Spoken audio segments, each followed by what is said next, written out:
It's a rollicking love affair, born in the Big Apple. She was a very beautiful woman. Some described her as ageless. He was a good-looking man. He was, well put together. Everybody looked at him as the perfect couple, both success written on them. But behind this fairy tale love story, there was danger waiting in the wings. It's not something that we see regularly in Bayonne.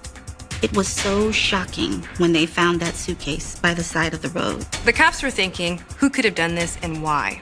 It's a story made for the headlines, one that'll leave a family screaming for justice and plunge detectives deep inside a labyrinth of violence, disguise, and deception. It takes a certain soulless person to do something like that. The red flag should have come up. Something is wrong. He had a whole new identity and a whole new life. Yo, man, you killed my mother in cold blood. Saturday, April 7th, 2007.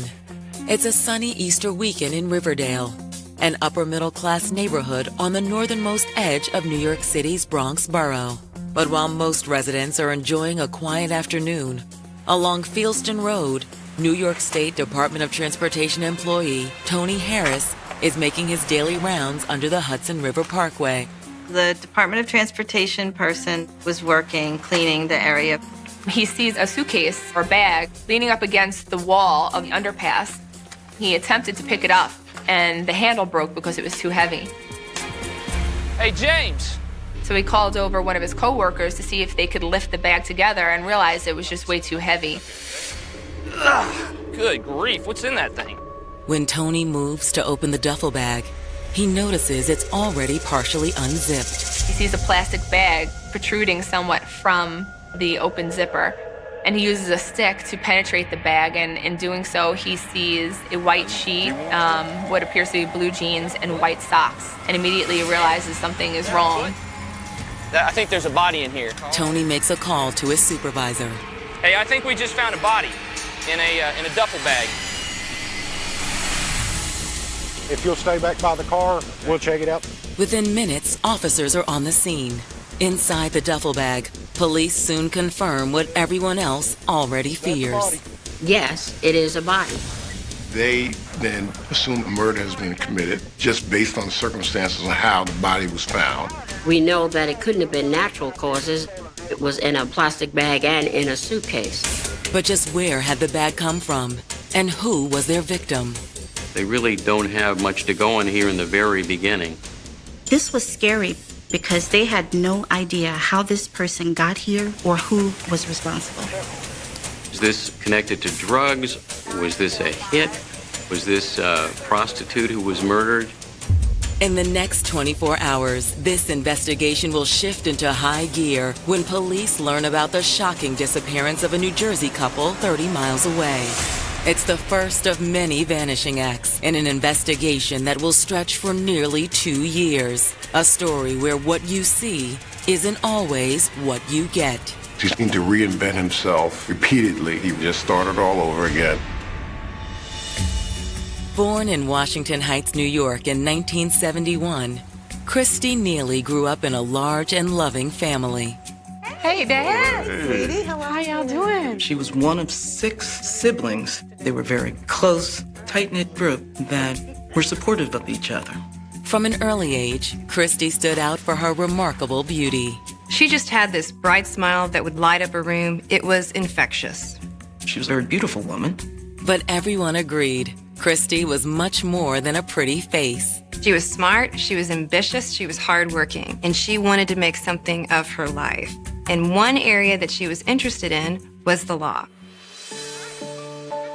But in the fall of 1992, Christy's life took an unexpected turn.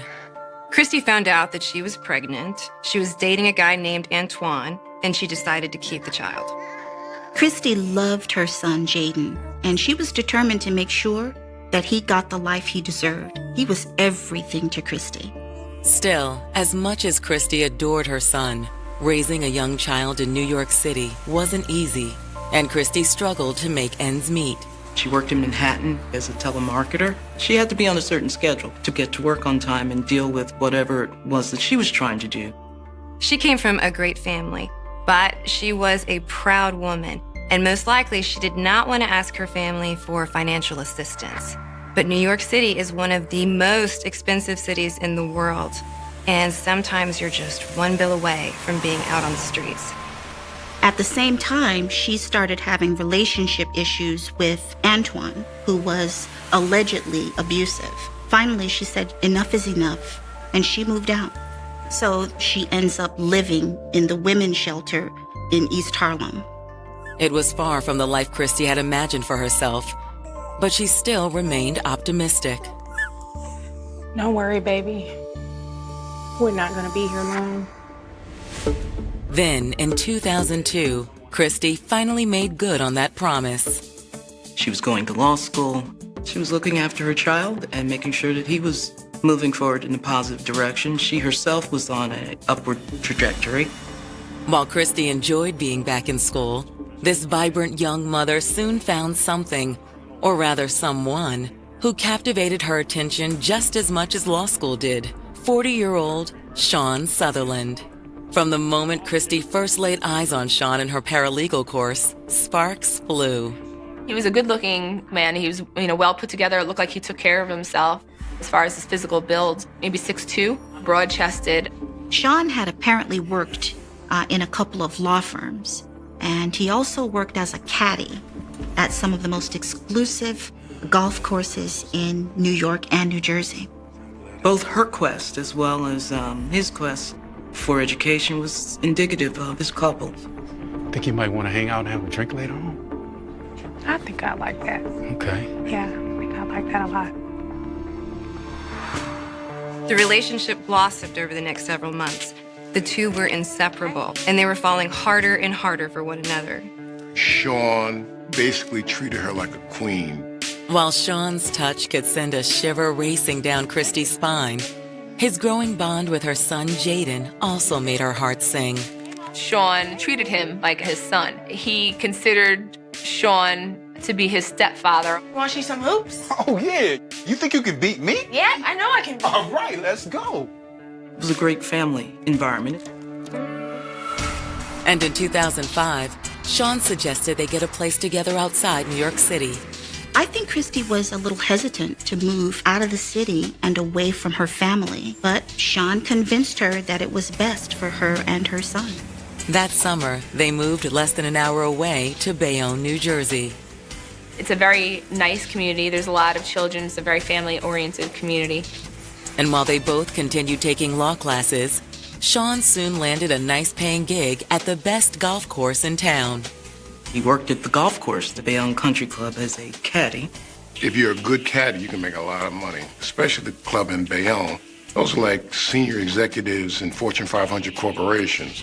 With a new home, added financial security, and a beautiful blended family, Christy and Sean looked primed to continue their upward path. Everybody looked at them as the perfect couple. Both go-getters on the go, both success written on them.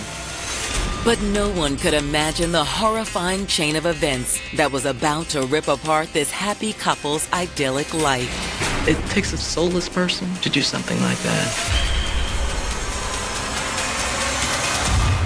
Early 2007, nothing seemed impossible for Bayonne, New Jersey residents Christy Neely and her boyfriend, Sean Sutherland. In the eyes of the community, both Sean and Christy, quite a handsome couple, quite a great-looking family. They appeared to be what the American dream could be described as. They had been together for the last 5 years. Both were happily employed, and they were providing a home for Christy's son, Jaden, which he deserved. Life seemed good. While it seemed this upwardly mobile couple's fortunes were rising faster than the Manhattan skyline, a sickening discovery on April 7, 2007, underneath a Bronx overpass, sets in motion a chain of events that will cast a dark cloud over their lives. Is the area secure? Yes, ma'am. We secured the area. What do we got? Well, a Department of Transportation worker had gone under the underpass there along the Henry Hudson Parkway and discovered this luggage, tried to remove that piece of luggage. Judging by the odor, it had been there for a few days. The body had been twisted to fit inside of this suitcase. It was a really shocking find, even for seasoned detectives. The victim appears to be a female, but at this point, that's all detectives know. There was no identification on her. There was no purse. There was nothing to indicate who she was or where she came from. So she was wearing a white t-shirt, denim shorts, Converse sneakers with no laces, and a black belt with silver rings on it. While the woman's identity remains a mystery, her cause of death does not. There was a lot of bruising and abrasions indicating struggle that went on. Ultimately, her neck had been compressed. She was strangled, and that's how she was killed. This didn't happen easily, and it didn't happen quickly. And judging by the scene, their victim didn't die here. Circumstances being what they were, that it appears that it's the crime of a personal nature. Obviously, they were looking to conceal this body and discard it without anyone noticing it. As for motive, the possibilities seem endless. Is this someone who's caught up in drugs or prostitution? And is that how it came to be discarded by the side of the road? That's something to look at. Who are the people surrounding her? What lifestyle did she lead? Is it something that she's doing in her daily routine that has put her in harm's way? Or even worse, what if this is the work of a serial killer? Who knows if there could be additional bodies ending up in suitcases in New York? While the Riverdale neighborhood is one of the nicer sections in the Bronx, maybe that also made it a perfect location to dump a body. Perhaps the perpetrator might think there would have been less of a police presence. Therefore, it would have been easier to dump the body without being spotted. And as police begin talking to nearby residents, it seems there may be some truth to that theory. Ma'am, do you remember seeing anything unusual going on out here in the last 2 or 3 days? No, I'm sorry, I sure haven't. No cars parked out along this road that you didn't recognize? I didn't notice anything. All right. No one had seen anything, and the police didn't find any evidence in the surrounding area. So this was a total mystery. If you don't have the person's prints on file, if you don't have any indication of who this person is or where this person lived, it could take years to determine who that person is. Detectives! Excuse me. Then a search of the bag yields a small ray of hope. This is what we got out of the bag, some jewelry. Along with a bracelet, the victim was wearing a small pinky ring. It was a silver 2-stone turquoise ring. It's not much, but maybe it's the traction this investigation so desperately needs. Let's add that to the description and get it out to the media as soon as possible, all right? Yes, ma'am. Most people know what their friends and family may wear, if it's a ring or a bracelet or something. They had to get it out there. NYPD had to get it out to the public. And the public is really one of the best resources that we have in police work. On April 9th, authorities release a sketch of their victim to the media, along with a photograph of the jewelry. The press immediately picks up the case, and multiple media outlets run the story on their evening news program. As one might imagine, finding a body inside of a suitcase is not an everyday occurrence. That evening, a New Jersey woman named Carol Cassay is just settling into bed when she decides to turn on her television set. She was watching a clip about a woman's body that was discovered on the side of the Henry Hudson Parkway in the Bronx inside of a suitcase. It's at that moment the news program shows the victim's composite sketch and her jewelry. Oh my God. She recognizes some of the jewelry as being rings that she herself had purchased for her friend. No. As Carol reaches for her phone, nothing could prepare her for what she's about to hear. It was enough to break your heart, but the worst part about it was that there were 2 missing people. Report on April 9th, 2007, about an unidentified murder victim discovered underneath a Bronx freeway has jolted New Jersey resident Carol Cassay into panic mode. While Carol's watching this, she recognizes some of the jewelry as being rings that she herself had purchased for her friend, Christy Neely. Carol immediately calls Christy's younger brother in New York. Oh, please don't let this be her. When she sees this, she reaches out to Christy's brother, Chris, And she lets Chris know that she had just seen this on the television, and she believes that the woman in the suitcase might possibly be Christy. No. Chris's response stuns Carol. Carol, this is hard to say, but Christy's disappeared. Yeah, she's been missing for 4 days now. What? Chris lets her know that, they're in the middle of filing this missing persons report for Christy. As her friends and family hold out hope that the dead woman featured on the evening news isn't their beloved Christy, detectives dig deeper into the missing persons report filed by Christy's family. We didn't know which direction we were headed, whether we thought that she had left home due to an argument, or was there actually something more going on. One of the first people investigators want to talk to is the man who filed the missing persons report, Christy's brother, Chris Neely. Hi, Chris. Hey. I'm Detective Diaz, and we brought you in just to ask you a few questions, okay? Okay. Can you tell me when you found out that Christy was missing? According to Chris, everything he knows at this point comes from Christy's 14-year-old son, Jaden. That morning, Chris apparently had gotten a panicked call from his parents. They were worried about Jaden. Chris says he rushed to his sister's apartment, where he found his nephew frightened and alone. Jaden eventually tells Chris that it's been more than 4 days since he's seen either his mother or Sean. Why didn't you tell anyone your mom and Sean was missing so long? I just thought they were coming back. He always felt like she's going to come back, talking about his mother. And he thought Sean was going to come back too. But after a few days, Chris says his nephew finally realized something was terribly wrong. Jaden was out of food, he was alone, he was scared, and it was at that moment that he decided to call his grandparents. Chris says after Jaden's call, he and his family had spent the afternoon trying to reach Christy and her boyfriend, Sean. I called the cell phone and just kept going to voicemail. Finally, Chris says he had no choice but to call the police. A patrol officer was sent to the residence to initiate a missing persons report. Chris, along with the rest of the family, wound up spending hours with the police attempting to kind of figure out what was going on. Chris claims police tried to reassure the family that Christy and Sean could still turn up. Very rarely, and thankfully, do we have missing persons investigations that amount to something serious. And have either Christy or Sean ever done anything like this before, or disappeared without? Never.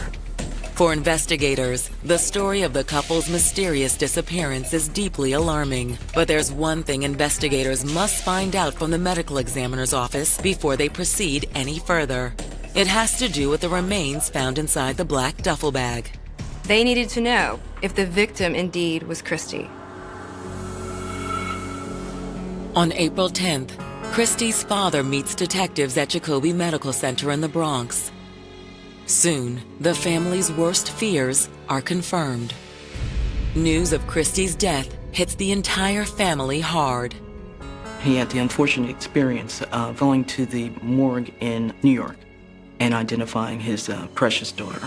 But no one is more devastated than her son, Jaden. He loved his mother so much, and her death caused this big empty void of loss, devastation, and sadness. Jaden is also the last person to have seen either Christy or her boyfriend Sean. And despite Jaden's loss, police need to speak to him immediately. I know this can't be easy for you, but we really want to catch the person who's responsible for your mother's death. So I just need you to take your time and tell me everything that you can remember, okay? According to Jaden, 7 days earlier on the night of April 3rd, he, his mother, and Sean were at home. Jaden said that he went to his room somewhere between 9:30, 10 o'clock. He played video games for a couple of hours, and then he went to bed. I got up and I got ready for school the next morning. Normally, his mother would wake him up and make his breakfast before he would go to school. That morning, he woke up and he didn't hear his mother or see her in the kitchen. He's a 14-year-old, so he managed to prepare his own breakfast and get himself ready for school. But he did seek to say goodbye to his mom. But Jaden says Sean was the only one awake at that time. Sean told him that his mother was sleeping in. According to Jaden, when he returned from school that afternoon, his mother was still nowhere to be found. Mom! He asked Sean, "Where's my mother?" And he said, "I don't know where she is." And it wasn't until later on that he had told her son that she went on vacation. She said she'll be back. I don't know where she went, and left it at that. His mother's not there. He couldn't put his finger on it, but in the back of his mind, he knew something was wrong. Jaden tells police that later that evening, Sean gave him some money for takeout and told him that he had to leave town to visit a sick relative. That was the last anybody had seen of Sean Sutherland. Were you aware of any problems between your mom and Sean? They definitely argue. Christy's son had described him as being angry and upset and agitated often. No one we spoke to could describe the relationship between them as being physical in nature, but there was a lot of verbal abuse, a lot of arguing. And what about on April 3rd, that last night that you saw your mom? Did you hear them arguing at all? No, I didn't. He couldn't hear any struggle going on. To investigators, it seems suspicious that Sean left so suddenly and that he had been so evasive to Jaden about his mother's whereabouts. But as the search for Sean Sutherland intensifies, police receive an unexpected phone call, one that will change the entire course of the investigation. The police get an anonymous phone call out of the blue. This could be a game. April 7th, 2007. Christy Neely's body was found stuffed in a duffel bag underneath a Bronx overpass. Now, less than 48 hours after Christy's body was identified, investigators are looking for her missing boyfriend, Sean Sutherland, after an eye-opening conversation with Christy's son, Jaden. They fought constantly, from what her son said. There was a constant fighting, constant battling. Could one of these fights between Christy and Sean have turned deadly? To detectives, it seems unlikely given Jaden's statement about the night of her disappearance. Did you hear them arguing at all? No, I didn't. Okay. It seems odd that Sean would vanish into thin air. But at the same time, if a confrontation had occurred, you would think somebody would have heard it. And Jaden's room was right next door. While the questions continue to mount, on April 18th, 2007, police receive a shocking call. So a woman called claiming that she had information about Christy's homicide. Surprisingly, this information is not about Sean Sutherland. It's about Jaden's father and Christy's ex-boyfriend, Antoine. This unidentified caller alleges that Antoine assaulted Christy and had assaulted her in the past. And that's one reason why Christy was living in a shelter for a period of time. If this was the father of Christy's child, it's possible Antoine still had contact with Christy. Maybe Antoine was jealous of Sean and Christy's relationship. Maybe Antoine did something to her, and Sean found out about it and went after him. In light of Christy's violent injuries, detectives know this theory isn't out of the question. Strangulation is considered a passionate murder. There has to be emotion involved in that. It takes a lot for somebody to take their hands and actually choke the life out of some individual. That evening, detectives sit down with Antoine and ask him about his relationship with his ex. Listen, Antoine, we got a call about you. This person claimed that you physically assaulted Christy before. Now she's dead. You know anything about this? Hey, look, we had some arguments before, but that was a long time ago. He was adamant that this was all a thing of the past. How did you feel about Christy and Sean's relationship? That can be hard for a man to take sometimes. Like I said, we was cool. She met her new guy. She moved on with her life, and I did the same thing. Antoine's story never wavers, and it seems like he's telling them the truth, so they decide to let him go. Great. We appreciate you coming in today. You eliminate all the options, one by one. And in this circumstance, they probably eliminated every other option except for Sean. When police question Christy's friends and family, the picture that emerges is in stark contrast to the one she and Sean portrayed to the outside world. Christy's family members described him as having a dark side and being a jealous person. Talk to you later. Bye. Who's that on that phone? Just a girlfriend from work. It better not be no guy. He apparently was a very jealous man. very insecure man and sought to keep a certain reign on Christy.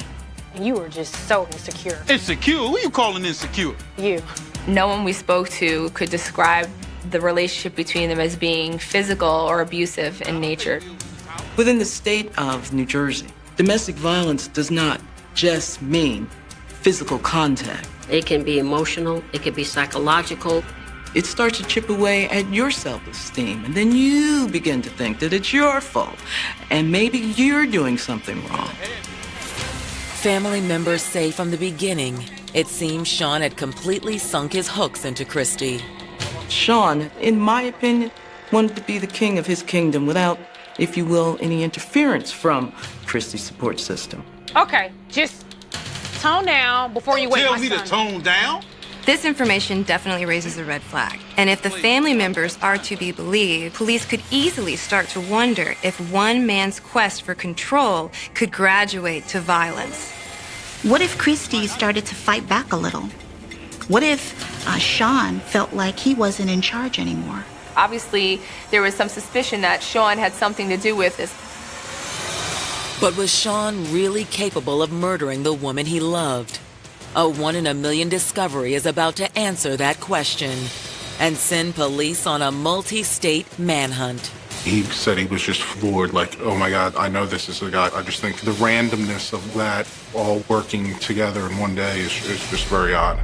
While police in Bayonne, New Jersey are investigating the murder of 36-year-old Christy Neely, they uncover a dark secret about her relationship with boyfriend Sean Sutherland. Sean was described as controlling and jealous. And that, coupled with the fact that he disappeared one day after Christy vanished, led investigators to believe that maybe this was their guy.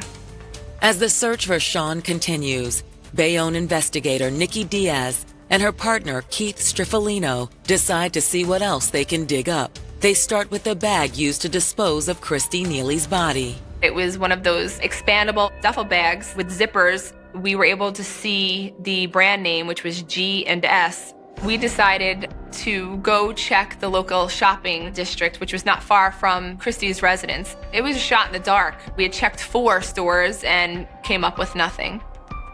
Okay, this is the last one, all right? As the 2 detectives enter the final store on their list, something immediately catches their attention. We saw 2 bags that appeared to be identical to the bag that Christy's body had been found in, right down to the brand name G&S. Yes, ma'am. We immediately found the store owner. We had asked him if he would remember that particular sale of that bag, and he said that he didn't, but it was very likely that his store manager would remember. Though there's no surveillance footage to back her up, the clerk's memory of the individual who made the purchase is crystal clear. African-American, like 40s, early 50s. He had come in a couple times.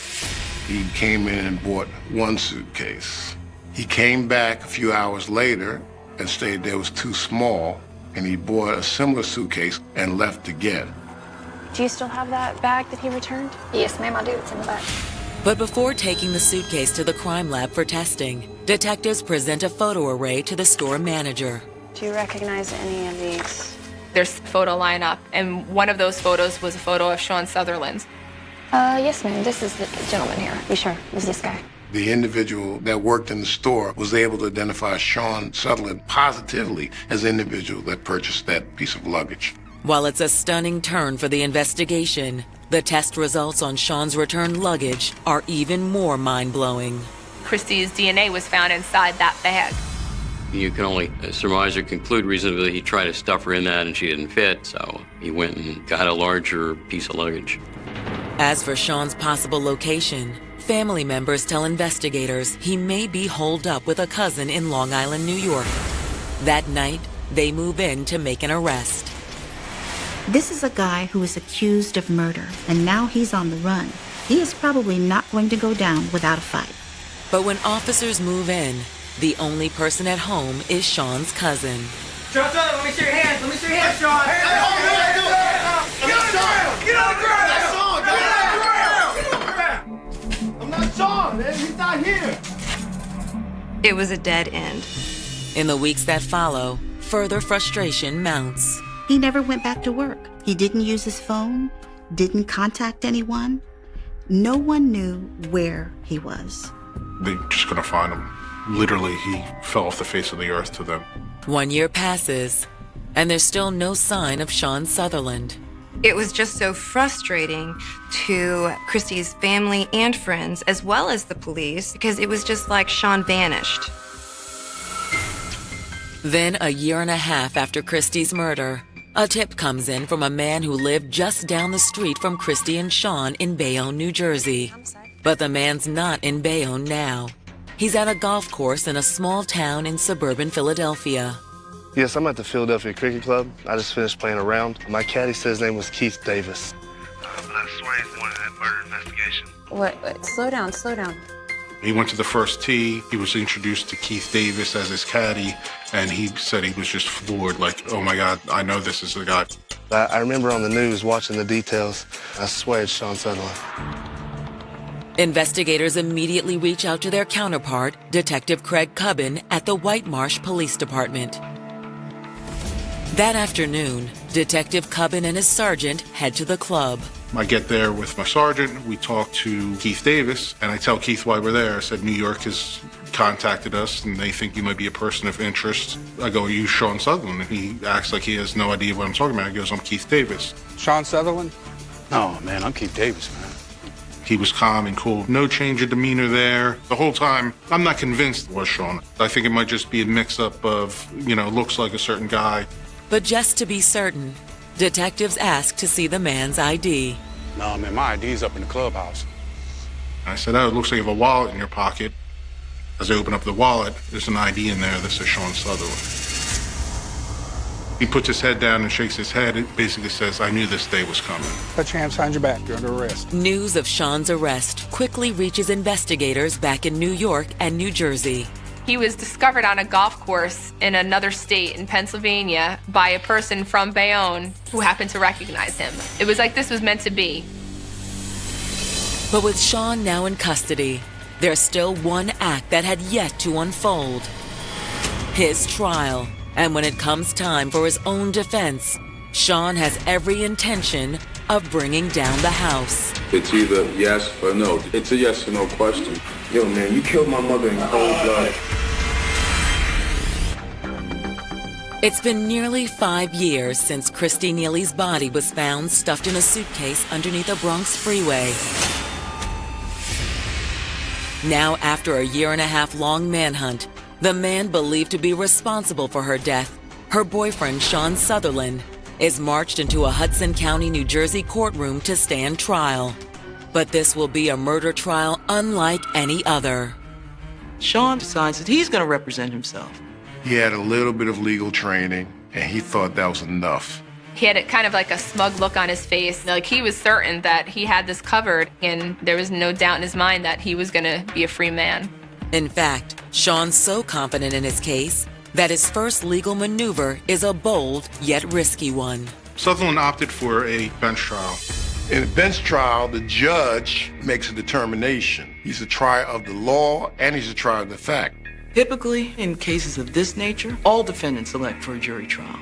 In so doing, you've got 12 jurors, and really all you need to do is convince one that there is some element of doubt.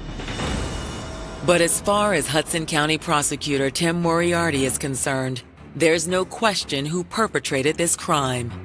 In his opening statement, Moriarty describes Sean as verbally abusive and claims his volatile personality was tearing his relationship with Christy apart at the seams in 2007. I've been played before. I don't have time for that. Christy's son said that Christy and Sean fought every day. Okay, just tone down. He had psychological control over her. He would keep her isolated from family, from friends, not want her to go to work, not go out into the community and reach out to people. And in that sense, he gains more power and control over her. It was not a good relationship. She starts to see the real Sean, the ugly side. So there's the two faces. You have the good side, then you have the ugly side. And behind closed doors is the ugly side.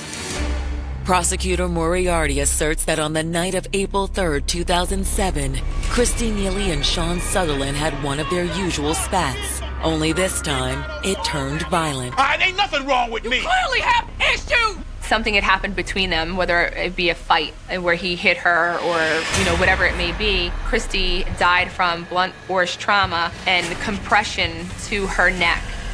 In layman's terms, he strangled her. It's a very violent act. Someone has their hands around your neck, and you're fighting for your life. You're fighting to breathe.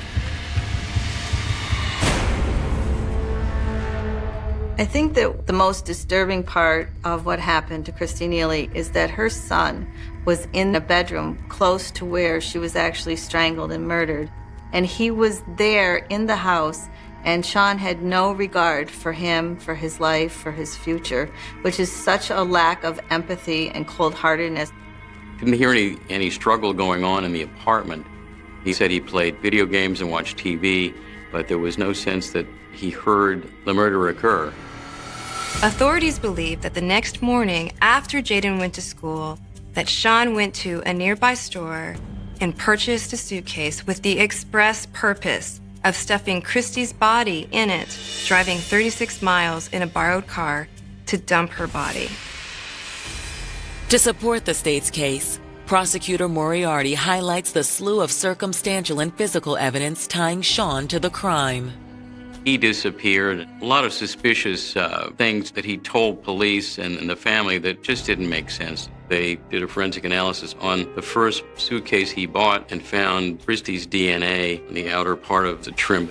The store clerk was shown a photo array of possible suspects, and Sean Sutherland was picked out of that photo lineup.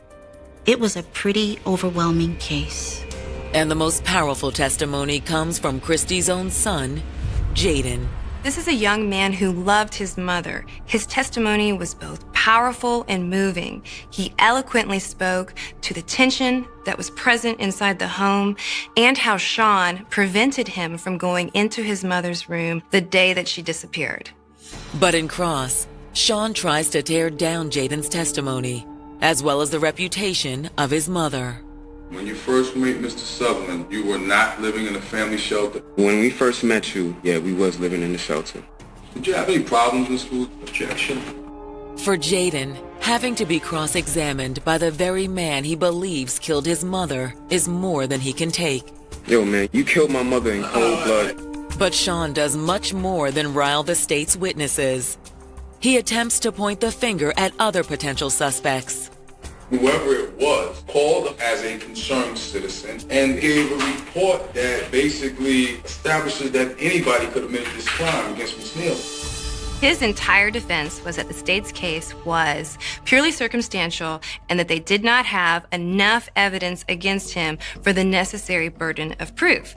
Sean objected to everything he could, citing rules and statutes he really knew nothing about. It was all pretty ridiculous, but to the judge's credit, he was very patient. There's an old adage that says that an attorney that represents himself has a fool for a client. Finally, after 10 weeks of testimony, Judge Francis Schultz returns to his chambers to determine Sean's fate. On March 16, 2012, he returns with the verdict. He was found guilty of a murder, and he was sentenced to 30 years with no chance of parole. He thought that he was going to get away with this, and just knowing that he wasn't was, it was a lot of satisfaction. Christy's family and her son Jaden had been through so much for so long, so they were happy that they finally got justice in this case. Equally as important for the family is the fact that Sean Sutherland has finally been unmasked for the monster he is. Sean, one of those people that's, the life of the party, and until you get to really know him, and then he's a controlling psychopath and makes life a living hell for you. But it's too little too late for the loving mother who fell prey to this master of manipulation. When he felt like he had the hold on you, then he could be gracious and charming and very social. And when he realized that you didn't buy his act, that's when the evil side came out. And unfortunately for Christy, she saw both sides. A rain-soaked Manhattan alleyway preserved in amber for 4 decades. A quiet, unassuming brownstone apartment where time stood dead still since 1985. For 39 long years, the brutal murder of 22-year-old aspiring fashion designer Sarah Lynn was considered one of New York City's most notorious, impenetrable cold cases. Detective notebooks accumulated dust in subterranean archives. Lead after lead evaporated into the concrete expanse of the metropolis. But hidden behind a false back inside an antique wooden vanity in upstate New York lay a leather-bound secret, a diary written in precise, meticulous script that would finally break open a 4-decade silence, shatter an unbreakable alibi, and trigger a dramatic sunrise arrest that sent shockwaves through the Empire State. The night of November 14, 1985, was raw, biting, and slick with autumn rain across the East Village. Manhattan was a city operating under a distinct, volatile rhythm defined by neon-lit late nights, booming art scenes, and underlying urban paranoia. Sarah Lynn had spent the evening working late inside her third-floor apartment on Avenue B, drafting pattern sketches for an upcoming downtown showcase. Friends described her as vibrant, fiercely independent, and intensely focused on her craft. When she failed to show up for a scheduled morning meeting with a garment district supplier, her roommate unlocked the front door accompanied by the building's superintendent. What awaited them inside that silent apartment would haunt the NYPD's 9th Precinct for the next 40 years. The crime scene was a chilling study in absolute violence and deliberate, unnatural order. Sarah Lynn lay on the hardwood floor of her living room, her life violently extinguished. There were no immediate signs of forced entry at the front door. The heavy brass deadbolt was unlocked, and 2 porcelain teacups sat on the glass coffee table, suggesting the young woman knew her killer, or at least opened her home to someone she trusted. Yet the apartment had been systematically ransacked in what investigators immediately suspected was a staged attempt to mimic a robbery gone wrong. Expensive jewelry sat untouched on the bedroom dresser, while personal papers, address books, and photographic negatives were violently torn and scattered across the floor. Detectives swarmed the scene as yellow police tape snapped against the cold November wind outside. The original homicide squad worked around the clock, interviewing over 200 potential witnesses, neighbors, local shopkeepers, and acquaintances from the downtown art scene. Dozens of men were brought in for questioning, fingerprinted, and subjected to primitive polygraph tests. Among those interviewed was 30-year-old construction contractor Arthur Vance, a charismatic yet reclusive man who had recently performed renovation work on the brownstones piping. Vance was calm, polite, and provided an airtight, ironclad alibi. He had been miles away at a late-night diner in Queens, verified by 2 distinct witnesses and a time-stamped paper receipt. Without physical evidence or DNA technology capable of extracting trace samples in 1985, the investigation gradually ground to an excruciating halt. Decades bled into one another. The city transformed around Avenue B. The original detectives retired, passed away, or transferred out of the precinct, leaving Sarah Lynn's red cardboard case file sitting in a metal cabinet, untouched save for the periodic turn of a page by fresh eyes looking for a miracle. The case became a phantom in the annals of New York crime, a classic cold case lost in the sheer volume of time and urban noise. But in late 2024, as part of a sweeping state initiative targeting historic unsolved homicides using modern forensic science, a dedicated cold case task force reopened File 85-904. The turning point came not from a test tube or a high-tech genomic database, but from an unexpected estate sale in a quiet, rural town in the Hudson Valley. Following the death of an elderly woman whose late husband had been an associate of Arthur Vance, distant relatives began clearing out the long-forgotten contents of an attic. Tucked inside a hidden compartment of a locked vanity cabinet, wrapped in oilcloth and tied with decayed twine, was a black leather diary spanning the mid-1980s. When investigators opened the yellowed pages, they were met with a chilling, first-person confession written in precise, cold detail, a daily ledger chronicling obsession, stalkings, the meticulous planning of the night of November 14, 1985, and the precise steps taken to fabricate an alibi and destroy evidence. Armed with this miraculous document, task force detectives matched the handwriting to Arthur Vance's historical tax filings and signature cards. Subsequent forensic analysis of the diary's ink, paper degradation, and microscopic fiber matches confirmed its absolute authenticity and age. The cold case was instantly reignited with explosive velocity. Further re-examination of preserved physical evidence from 1985, specifically microscopic biological material extracted from under the victim's fingernails using modern ultrasensitive extraction protocols, yielded a direct, indisputable DNA match to the now 70-year-old Arthur Vance, residing quietly in an upstate suburban home. In the early morning hours of October 12, 2025, heavily armed state troopers and NYPD detectives executed a high-risk search warrant on Vance's residence. The man who had walked free for nearly 4 decades was taken into custody without incident, his face pale as hand-forged steel cuffs snapped around his wrists. The sudden arrest sent a thunderclap across the news media, dominating front-page headlines and bringing a long-dormant tragedy back into the fierce light of global attention. Today, as Arthur Vance awaits trial in a high-security Manhattan holding facility, the resolution of the Sarah Lynn case stands as an extraordinary triumph of patient justice and undeniable proof that no crime remains truly buried forever.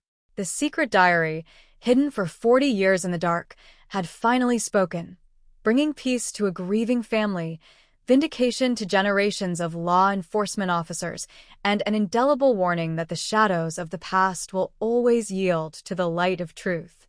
The neon glow of 1980s Manhattan hummed with a chaotic, restless energy, casting long, fractured shadows across the pavement of Avenue B.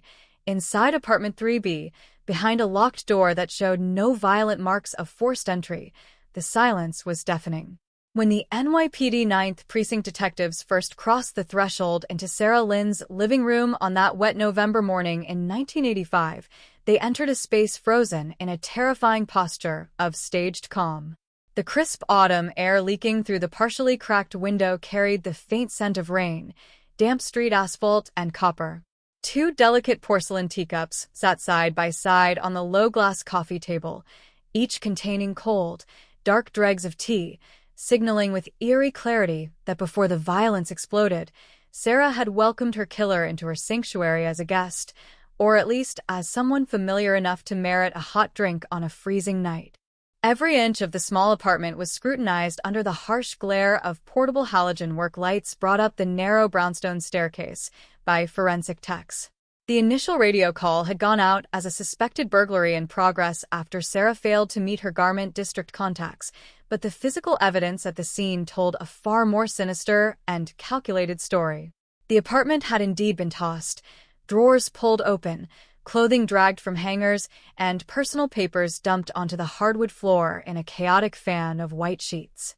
Yet, the trained eyes of the veteran lead detective immediately spotted the fatal inconsistencies in the scene. A heavy, gold filigree family heirloom necklace sat completely undisturbed on top of the bedroom dresser, fully visible to anyone walking into the room. A leather wallet containing over $300 in crisp cash remained inside Sarah's handbag, sitting on the entryway table. This was not the erratic, desperate work of an opportunistic neighborhood junkie looking for quick cash or pawnable electronics in mid-80s East Village.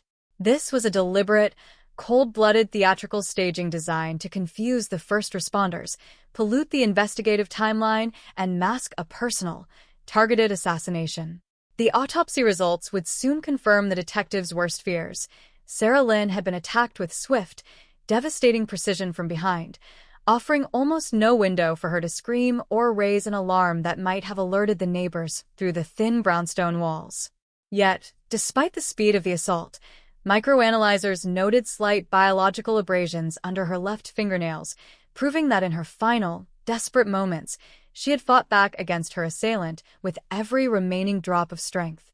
By nightfall on November 15, 1985, the 9th Precinct had established an emergency incident command desk, transforming the precinct's cramped third-floor briefing room into a maze of chalkboards, map pins, and telephone landlines. Detectives canvassed every tenement building, bodega, and art studio within a 6-block radius of Avenue B. They interviewed over 200 individuals in the first 72 hours alone, ex-boyfriends, fellow fashion students from Parsons, commercial fabric merchants, neighborhood superintendents, and night shift taxi drivers who had logged fares in the area during the critical window between midnight and 4 a.m. A heavy cloud of fear settled over the local artistic community. Young women living in the East Village began double-locking their doors, purchasing emergency whistles, and walking in groups through the dimly lit streets. Among the massive pile of field interview cards generated by the initial canvass was a routine report on 30-year-old Arthur Vance. Vance was a local independent construction contractor who had been hired by the building's management company 2 weeks prior to repair aging iron plumbing pipes running through the basement and the vertical wall cavities behind Sarah's kitchen and bathroom. On paper, Vance appeared entirely unremarkable, soft-spoken, polite, cooperative, and impeccably dressed despite his working-class trade. When detectives brought him in for a formal interview, he sat comfortably in the interrogation chair, hands folded, expressing deep, believable sorrow for the young designer's tragic end. He readily provided his personal background, admitted to chatting with Sarah briefly in the hallway during his repair work, and voluntarily offered a complete timeline of his whereabouts on the night of November 14th. Vance's alibi was a masterpiece of structural precision. He claimed that after leaving the brownstone at 6 p.m., he had driven his work van directly across the Queensboro Bridge to a popular 24-hour diner in Astoria, where he spent the entire night in the company of two longtime acquaintances, drinking coffee, discussing upcoming construction bids, and watching late-night television broadcasts behind the counter. Detectives dispatched junior officers to verify every link in his chain of events. The diner manager confirmed Vance's presence. The two acquaintances signed formal sworn affidavits attesting to his continuous presence at their table from 8 p.m. until 4 a.m., and Vance even produced a physical, time-stamped register receipt from the diner dated 1:15 a.m. on November 15, 1985. In an era long before ubiquitous high-definition security cameras, cellular tower tracking, or digital license plate readers, an airtight testimonial alibi backed by physical paper receipts was virtually impossible to break. Without modern DNA profiling capabilities, which were still years away from being viable or admissible in New York courtrooms, and with no latent fingerprints on the porcelain teacups matching any known state or federal criminal databases, the physical evidence in File 85 to 904 began to go cold. The microscopic biological samples scraped from under Sarah's fingernails were carefully wrapped in sterile paper, sealed inside glass vials, and placed into a cardboard box within the 9th Precinct's climate-controlled evidence vault, waiting for a future technological revolution that no one in 1985 could fully envision. Month after month, the intense media coverage faded from the front pages of the local tabloids, replaced by new headlines and fresh urban crises. The chalk outline on Sarah's hardwood floor was washed away, her belongings were packed into boxes by her grieving parents, and the door to apartment 3B was repainted, locked, and leased to a new tenant who knew nothing of the dark history embedded in the walls. For 39 long years, Arthur Vance walked free under the towering skyline of New York. He built a quiet, prosperous life as a successful master builder, eventually retiring to a peaceful, tree-lined suburban street in the Hudson Valley. He married, attended neighborhood gatherings, maintained his immaculate lawn, and lived as a pillar of his local community, completely unbothered by the phantom of Avenue B. To the world, he was a gentle, aging tradesman enjoying his golden years. But behind the calm facade lay a dark, hidden archive of truth, a secret ledger that time could not erase, and a silent, leather-bound confession waiting patiently in the dark for its moment to dismantle a monster's perfect lie. As the winter of 1985 deepened into the freezing slush of 1986, the momentum that had fueled the initial weeks of the Sarah Lynn investigation began to wither under the relentless weight of new, piling homicide files. In the 9th Precinct's Detective Squad room, the large corkboard dedicated to Avenue B grew static. The bright red yarn connecting suspect names, street maps, and forensic lab logs remained tied to dead ends. Every promising lead pursued by the original primary detectives had circled back to empty rooming houses, untraceable street rumors, or ironclad alibis like the one provided by Arthur Vance. To the street-weary detectives, the killer was a phantom, someone who had walked into a young woman's apartment on a rainy night, committed an act of catastrophic violence with surgical efficiency, wiped away their physical presence, and vanished back into the vast, anonymous churn of 8 million people. Inside Sarah's inner circle, the silence left behind by the stalled investigation was a living, breathing nightmare. Her parents, who had emigrated to New York with dreams of building a bright future for their talented daughter, spent endless hours sitting on cold wooden benches in the precinct lobby, waiting for updates that never came. Friends from the Parsons School of Design organized neighborhood candlelight vigils, plastered missing witness flyers along the length of Avenue B, and petitioned city officials for a dedicated reward fund. But as months stretched into years, the city's attention naturally drifted away. The mid-'80s gave way to the late 90s, and New York underwent a dramatic, historic transformation. Urban neighborhoods were gentrified, old tenements were gutted and rebuilt, and the raw, dangerous East Village of 1985 slowly faded into memory, replaced by chic boutiques, high-end coffee shops, and modern luxury apartments. Yet inside the dark, temperature-monitored depths of the NYPD Central Evidence Archive, File 85 to 904 refused to disappear completely. Sealed inside heavy cardboard boxes bearing faded red ink, the physical artifacts of the crime scene remained perfectly preserved in biological limbo. There lay the 2 porcelain teacups, wrapped in degraded bubble wrap, the torn paper sketches of autumn dresses stained with dried droplets of rain and blood, the original 35mm crime scene film negative stored in archival sleeves, and, most crucially, a small glass vial containing tiny paper folds with the biological scrapings retrieved from beneath Sarah Lynn's fingernails on the morning of November 15, 1985. The detectives of 1985 had lacked the tools to unlock the code hidden inside those microscopic cells, but their rigid adherence to proper chain of custody protocols ensured that the evidence remained untouched by moisture, heat, or cross-contamination. Across the decades, Arthur Vance moved through life with the supreme confidence of a man who believed he had successfully outsmarted the state. He expanded his contracting business into a lucrative residential remodeling firm operating throughout Westchester and the Hudson Valley. To those who hired him, Vance was the epitome of reliability, punctual, precise, obsessive about detail, and possessing an extraordinary memory for blueprints and structural schematics. He moved into a stately 2-story home in a quiet suburban cul-de-sac, surrounded by manicured hedges and stone pathways he laid with his own hands. Friends and neighbors knew him as a quiet, solitary figure who kept his private life strictly to himself, spending long weekends alone in his workshop or traveling to regional antique markets across upstate New York. No one in Vance's peaceful suburban life could have ever imagined the dark, twisted double existence he had maintained since his youth. Behind his polite, unassuming exterior was a meticulous, calculating predator who possessed an obsessive need for total control. The murder of Sarah Lynn had not been a sudden, impulsive explosion of rage. It had been the culmination of weeks of secret, methodical stalking during his contract work in her building.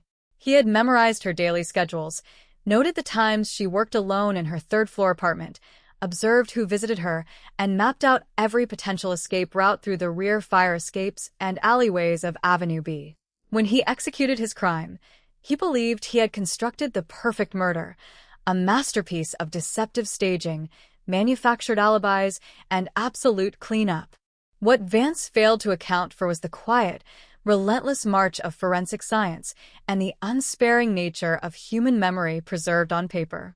In early 2024, the New York State Division of Criminal Justice Services, in coordination with the NYPD Cold Case Squad, launched an unprecedented, state-funded initiative aimed at systematically re-evaluating long-unsolved homicides using next-generation genomic sequencing and digital cold case management systems.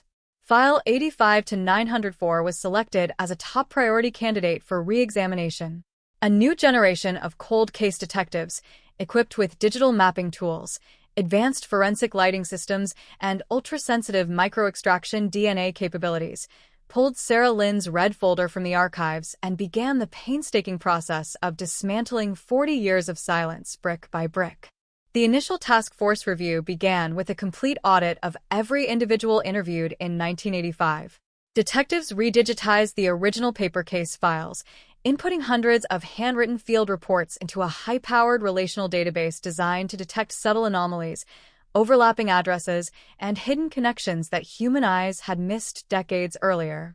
When the software cross-referenced the contractor work logs from the Avenue B brownstone with historical construction permits and witness interviews, Arthur Vance's name resurfaced on the screen. The new lead investigators noted that while Vance had been cleared in 1985 due to his Astoria diner alibi, his level of intimate access to the building's internal infrastructure, specifically his knowledge of the unlocked roof hatches and the rear plumbing access corridors, made him a figure of renewed, intense scientific interest. As the cold case team prepared to submit the preserved biological scrapings to an advanced state forensic laboratory for microarray DNA sequencing, a completely independent, startling discovery was unfolding 70 miles north of Manhattan in the peaceful town of Beacon, New York. Arthur Vance had recently passed away's former business partner, had left behind an expansive estate filled with decades of accumulated tools, building supplies, and antique furniture stored in a climate-controlled barn. When the partner's surviving relatives hired a professional estate liquidation team to clear out the property, they discovered a hidden, built-in wooden vanity cabinet tucked behind a row of heavy oak workbenches. Locked behind a false panel secured with a hand-forged brass latch was a dusty oilcloth bundle, a discovery that was about to shatter 4 decades of deception and bring the dark truth of Avenue B into the light once and for all. The discovery inside the rustic barn in Beacon, New York, sent an immediate, silent shockwave through the small estate liquidation team. Standing under the dim, dust-mottled light filtering through the high barn windows, the estate appraiser held the oilcloth bundle with careful, hesitant hands. When the brittle twine gave way, revealing a thick, black leather ledger wrapped in preserved parchment, the room fell completely still. This was no ordinary personal journal or financial record. Opening the cover to the first page revealed a dark, highly organized archive, pages filled with small, razor-sharp handwriting, meticulous hand-drawn structural diagrams of brownstone floor plans, precise timelines, and detailed psychological observations recorded with the cold, detached neutrality of a clinical surgeon. On the third page, dated October 28, 1985, the entry began with a chilling heading, subject, Avenue B, Unit 3B. What followed was a terrifying, day-by-day record of deliberate, calculated stalking. The author had documented Sarah Lynn's exact daily routines down to the minute. The time she left her brownstone for morning classes at Parsons, the specific subway line she rode, the grocery stores she frequented, and the exact light patterns visible through her third-floor living room window at night. The writer had utilized his access as an independent plumbing contractor to map out every acoustic anomaly in the building, noting which floorboards creaked, which apartment doors were left unlocked during evening hours, and how the sound of running water through the central pipe risers could drown out sudden noises in the adjacent hallway. As the estate appraiser flipped through the yellowed, age-spotted pages, the entries grew increasingly dark, culminating in the entry for November 14, 1985. In brutal, unvarnished detail, the author described entering the building through a ground-floor basement access door he had purposely left unlatched hours earlier during his pipe renovation work. He detailed slipping up the rear service stairwell in soft-soled rubber boots, knocking on Sarah's door under the pretense of checking for a persistent plumbing leak, and sitting across from her at her glass coffee table while she offered him a cup of tea. Then came the chilling description of the sudden, silent attack, the deliberate staging of the apartment to simulate a chaotic burglary, the systematic destruction of her personal paper records to hide any potential connection to him, and the cold, calculated escape into the rain-slicked streets of the East Village. Recognizing the terrifying historical significance of the document, the estate appraiser immediately halted the sale, secured the vanity cabinet, and contacted the local authorities, who in turn alerted the New York State Police and the NYPD Cold Case Task Force. Within 6 hours, lead detectives from the 9th Precinct Cold Case Unit arrived at the Beacon property. Standing in the quiet barn, holding the black leather ledger inside a clear archival evidence bag, The detectives knew they were looking at a miraculous, once-in-a-career breakthrough, a detailed, contemporary confession written by the killer himself, preserved in dark isolation for nearly 40 years. The task force immediately launched a comprehensive forensic verification protocol to establish the absolute authenticity of the diary beyond any shadow of a legal doubt. The ledger was transported under armed escort to the New York State Police Forensic Investigation Center in Albany.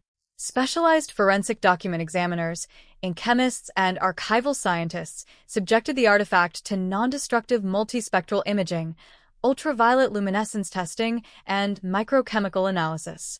The physical paper was confirmed to be a high-rag content paper stock manufactured exclusively by a regional New York stationery company in the early 1980s.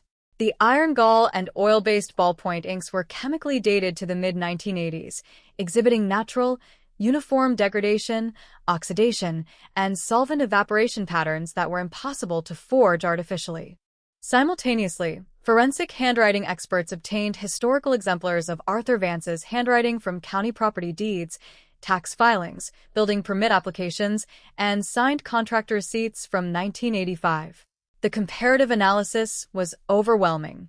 The unique stroke angles, letter formations, pressure points, and idiosyncratic spelling habits found in the diary matched Arthur Vance's documented handwriting with absolute mathematical certainty. Every page of the ledger was a silent, unassailable witness testifying against the man who had spent 4 decades believing he was entirely invisible to the law. While document examiners validated the diary in Albany, geneticists at the State Crime Laboratory achieved a parallel, monumental breakthrough with the physical evidence preserved from 1985. Utilizing revolutionary low-copy number DNA extraction techniques and high-throughput single-nucleotide polymorphism array profiling, scientists successfully isolated viable nuclear DNA from the microscopic biological material scraped from beneath Sarah Lynn's fingernails 40 years earlier. The resulting genomic profile was run through state and federal offender databases, as well as voluntary forensic genealogical networks under court-ordered search warrants. The scientific convergence was immediate, violent, and absolute. The DNA profile extracted from the 1985 fingernail scrapings matched the genetic profile generated from trace biological material recovered from the inner binding of the secret diary, and both matched the historical family reference samples tied directly to Arthur Vance. The ironclad Astoria diner alibi that had stymied the original 9th Precinct homicide squad in 1985 evaporated into thin air. The diary itself revealed how Vance had paid 2 acquaintances $300 each to lie to detectives and sign false affidavits, while he slipped out the diner's rear exit into a waiting vehicle to carry out his dark work on Avenue B. With a contemporary written confession, indisputable DNA evidence, and a shattered alibi, the cold case task force moved swiftly to execute an arrest before the suspect could realize the net was closing around him.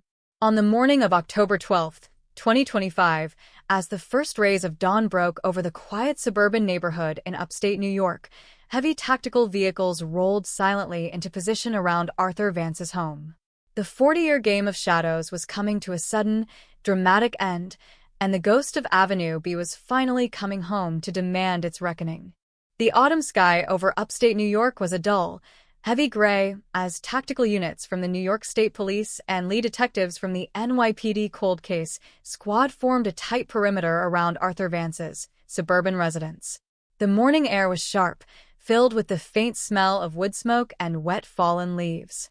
Decades of calm, unbothered suburban life were about to collide violently with the relentless force of a 40-year-old murder investigation. Outside the manicured lawn, marked cruisers blocked both ends of the quiet cul-de-sac. Tactical officers in heavy body armor took up defensive positions behind armored vehicles, while federal and state entry teams moved up the paved driveway with quiet, practiced precision. Inside the 2-story home, 70-year-old Arthur Vance was sitting at his kitchen table, drinking hot coffee and looking out over his meticulously trimmed back garden. To the casual observer, he was the picture of peaceful retirement, a respected former master builder enjoying a quiet morning in the house he had built with his own hands. He had no inkling that 70 miles away in Albany, Forensic scientists had matched his DNA to the microscopic cell fragments preserved under Sarah Lynn's fingernails, or that the leather-bound ledger he had hidden inside a false panel decades ago was currently sitting inside a secure vault at police headquarters. He believed the past was dead, buried, and turned to dust under 4 decades of urban change. The sudden, earth-shattering breach of his front door shattered that illusion in a split second. Flashbang grenades ignited in the front foyer with deafening cracks, filling the entrance with blinding light and dense, white smoke. Tactical officers poured through the shattered doorway, their weapons raised, their voices thundering through the hallway. State police. A search warrant. On the ground. Get on the ground now. Vance froze, the ceramic coffee mug slipping from his trembling fingers and shattering against the linoleum floor. Before he could react or process the sudden nightmare unfolding around him, he was forced to the ground, his arms pinned behind his back, and hand-forged steel handcuffs clicked tightly around his wrists. As detectives raised the dazed, pale elderly man to his feet, a senior NYPD homicide investigator stepped forward from the entry team. Unrolling a crisp, official document bearing the seal of the New York State Supreme Court, the detective looked directly into Vance's eyes and read the charge. Arthur Vance, you are under arrest for the murder of Sarah Lynn on November 14, 1985. The name hit Vance like a physical blow. The color drained completely from his face, his jaw slackened, and his eyes darted frantically around the room, searching for an escape route that did not exist. The man who had walked free for nearly 40 years, protected by a manufactured alibi and a quiet facade, had finally reached the end of his line. Simultaneously, forensic search teams wearing protective Tyvek suits moved into the home with specialized ground-penetrating radar equipment, digital evidence extractors, and forensic lighting rigs. Over the next 48 hours, investigators systematically dismantled the interior of the home, searching for additional hidden compartments, trophies, or personal items linked to Sarah Lynn or other historical unsolved missing persons cases from the mid-1980s.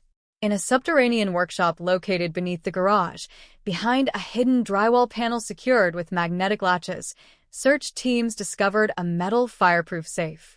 Inside lay additional photographic negatives from Avenue B, fabric swatches matching Sarah's original fashion sketches, and news clippings from late November 1985 covering the initial homicide investigation, chilling trophies preserved by a predator who had spent decades quietly reliving his crime. News of the Sunrise arrest exploded across local, national, and international media outlets within hours. Front-page headlines flashed across newspaper stands and television screens from Manhattan to London. 1985 Manhattan cold case solved. Secret stalker diary leads to Sunrise arrest. Justice delivered after 40 years. News helicopters hovered above the 9th Precinct on Avenue C as police transports arrived carrying Vance in heavy leg irons and handcuffs. A massive crowd of neighborhood residents, retired detectives who had worked the original 1985 case, fashion industry veterans, and victim rights advocates gathered outside the precinct doors, watching in silent awe as the ghost of Avenue B was finally brought inside to face the law. Inside the precinct interrogation room, under the harsh glare of overhead fluorescent lights, Vance sat opposite the lead cold case detectives and an assistant district attorney.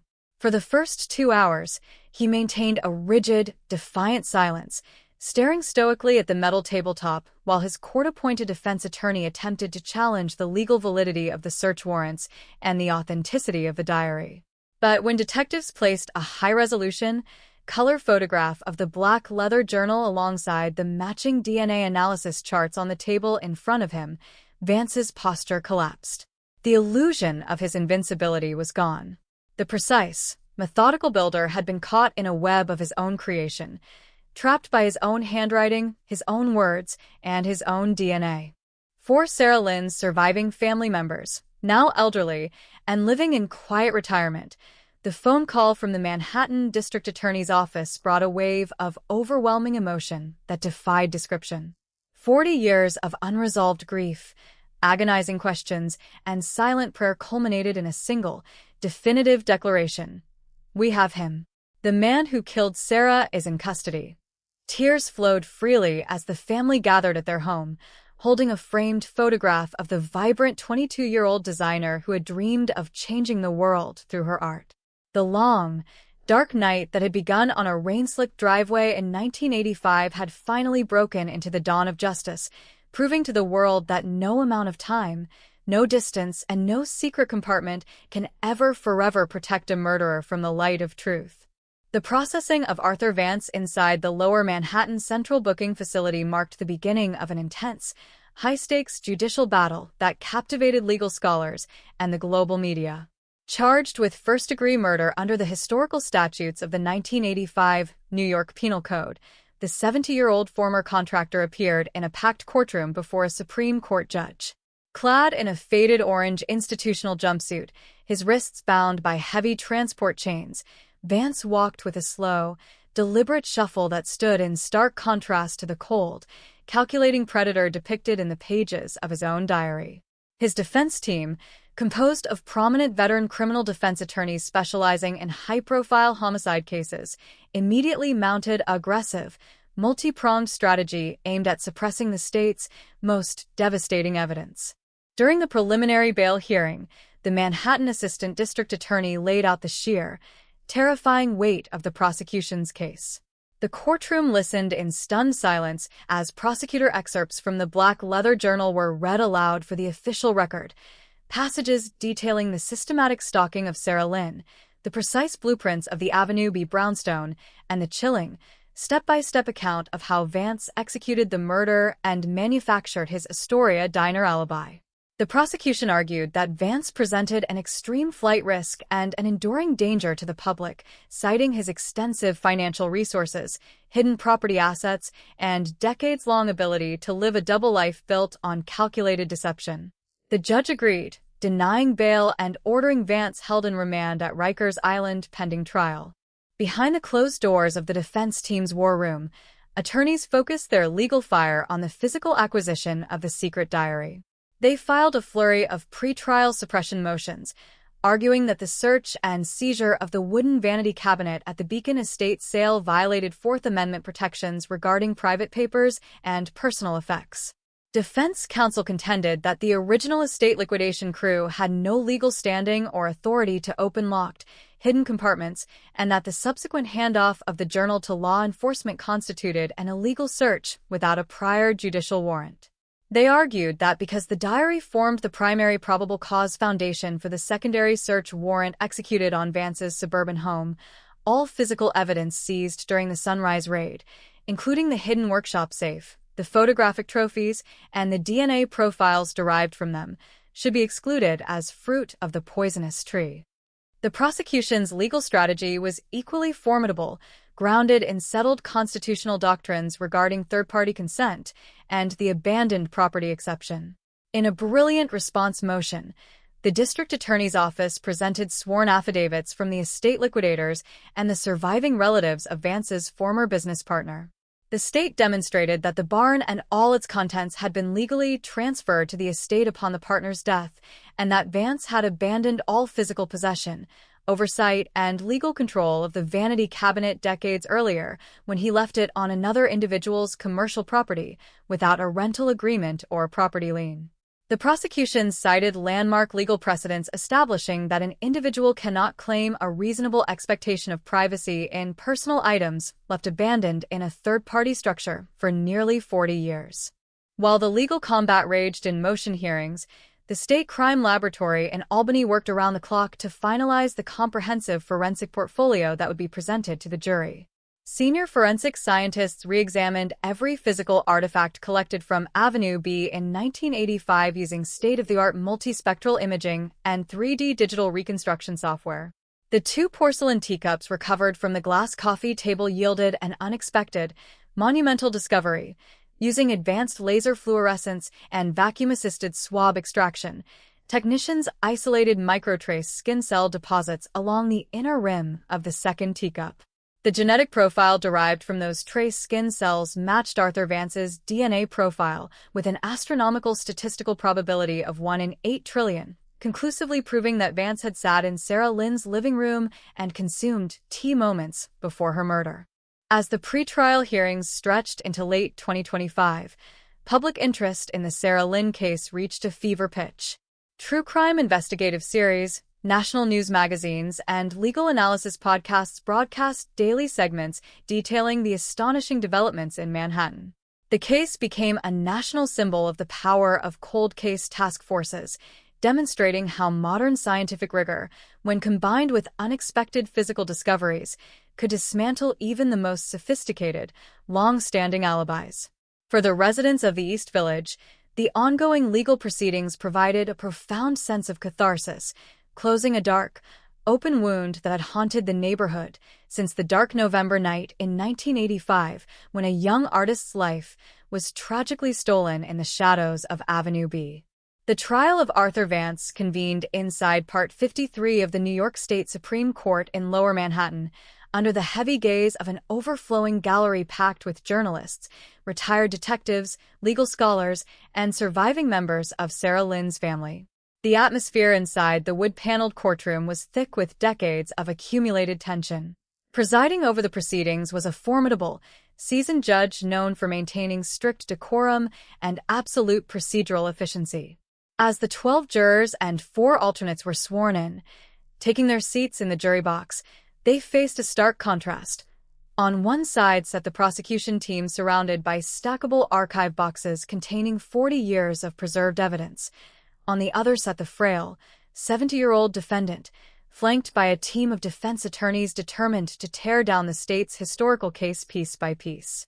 The prosecution's opening statement delivered a sweeping, visceral narrative that brought the cold autumn night of November 14, 1985, back into terrifyingly sharp focus.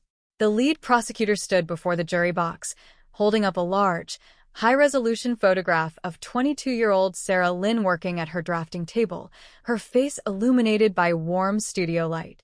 "Members of the jury," the prosecutor began, his voice echoing off the high stone walls, "for 39 long years, Arthur Vance lived a quiet, comfortable life built entirely upon a monstrous lie.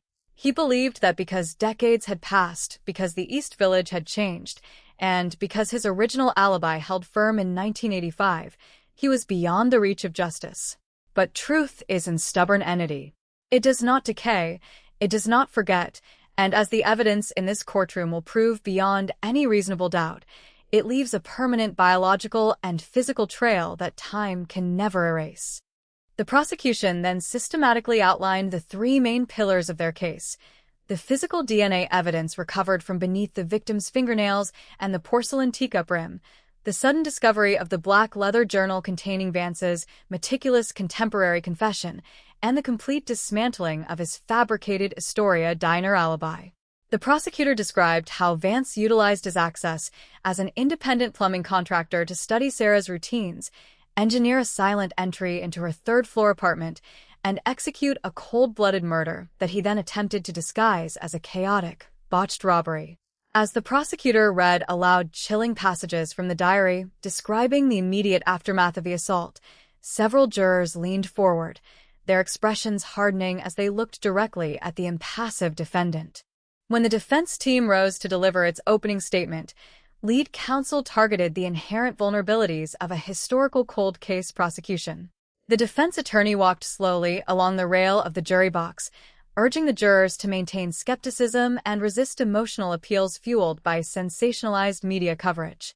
"What the state is asking you to do," the defense argued, "is convict an elderly, frail man based on degraded physical artifacts handled by dozens of people over 40 years, and a mysterious notebook found in an unsecured barn owned by a deceased third party."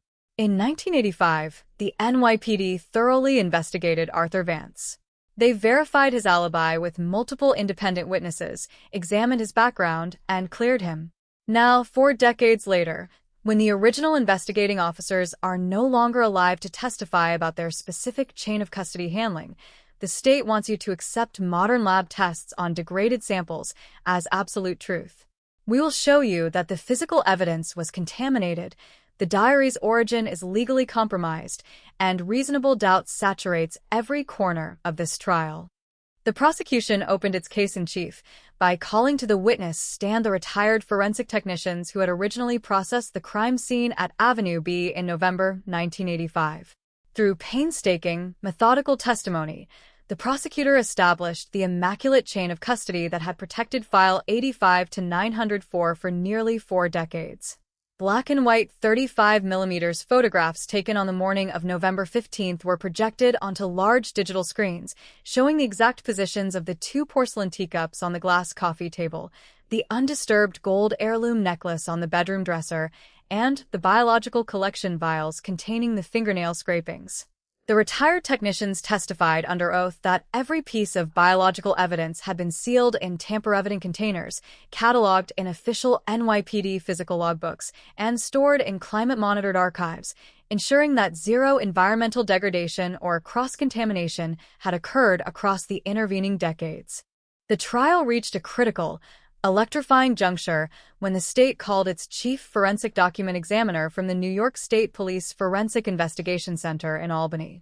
Taking the stand with an array of high-powered magnification instruments and multispectral imaging charts, the expert walked the jury through the exhaustive scientific verification of the black leather diary. The witness demonstrated how the iron gall and oil-based inks matched the precise chemical composition of mid-1980s writing instruments, showing how microscopic paper fiber degradation and natural ink oxidation proved the journal was written contemporaneously in 1985, rather than forged in recent years. The expert then displayed side-by-side comparative handwriting charts, aligning the unique stroke angles, pressure variations, and individual letter formations found in the diary with Arthur Vance's authenticated historical signatures on 1985 tax returns and construction contracts.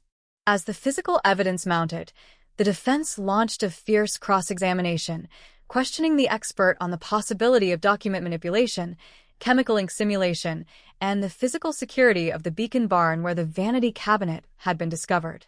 The defense pointed out that because the vanity sat in an unmonitored structure for decades, unknown third parties could have had access to the property. However, under direct-redirect examination, the prosecution expert held firm, explaining to the jury that modern chemical mass spectrometry could instantly detect synthetic aging agents or artificial ink formulations, and that every test performed on the journal confirmed its absolute, untainted age and authenticity. Day after day, the state systematically tightened the evidentiary vice around Arthur Vance. The courtroom sat spellbound as bioinformaticians explained the astronomical statistical certainty of the DNA matches derived from the fingernail scrapings and the teacup rim, showing how modern low-copy number extraction protocols had unlocked the microscopic genetic cellular deposits left behind on that rain-soaked night in 1985. The mountain of scientific proof, paired with the chilling words written in Vance's own hand, created an immovable wall of facts. As the prosecution prepared to rest its case, the jury was left with an unmistakable realization. The quiet, elderly man sitting at the defense table was the very same calculating predator who had written his own indictment decades ago, leaving a trail of truth that had finally caught up with him in the light of a Manhattan courtroom. The eighth movement of the prosecution's evidentiary presentation turned with devastating force toward the total destruction of Arthur Vance's long-standing Astoria diner alibi, the single, engineered falsehood that had shielded him from indictment for nearly 40 years. To accomplish this, the Manhattan Assistant District Attorney called to the stand a retired NYPD senior detective who had been part of the original 1985 homicide squad, alongside a modern digital forensics expert who had remapped the historical geographic and temporal data using modern spatial analytics. Together, their testimony laid bare the intricate mechanics of Vance's original deception, exposing how a carefully orchestrated cover-up was executed across borough lines on the wet, chaotic night of November 14, 1985. The prosecution introduced into evidence the original, faded paper register receipt from the Astoria diner, dated 1:15 a.m. on November 15, 1985, which Vance had presented to investigators decades earlier to prove his continuous presence in Queens. Through high-resolution digital scanning and microscopic thermal paper analysis, the state's document expert revealed a critical, previously unnoticed detail. The physical receipt bore microperforations and a terminal register code corresponding to a secondary side register used exclusively for takeaway orders placed at the diner's exterior drive-up window, rather than the primary sit-down dining room counter. This minute physical discrepancy aligned perfectly with a chilling confession recorded in Vance's secret diary, wherein he detailed paying 2 diner regulars $300 in cash to order coffee and keep his primary booth occupied while he slipped out the side service exit into his construction van. To cement this revelation, the prosecution presented a newly recorded, videotaped deposition from the surviving diner associate who had signed a sworn affidavit in 1985 supporting Vance's alibi.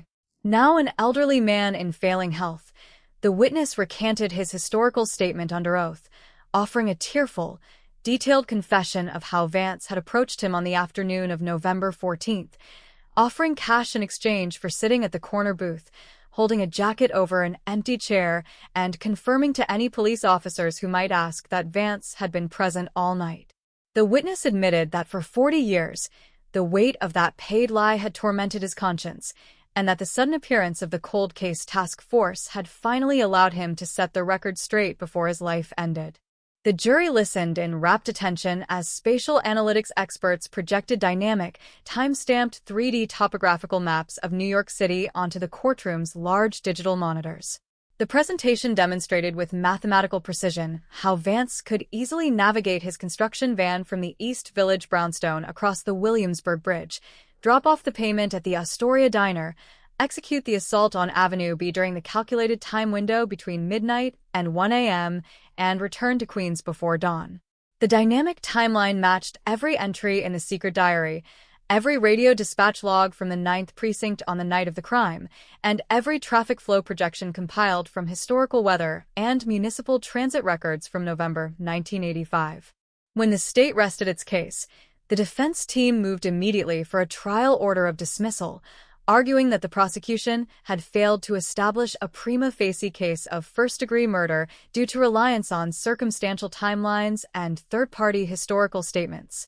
The presiding judge promptly denied the motion, ruling that the combination of direct DNA matches, contemporary written confessions, verified handwriting analyses, and recanted alibi testimony constituted a powerful, overwhelming body of evidence for the jury to evaluate.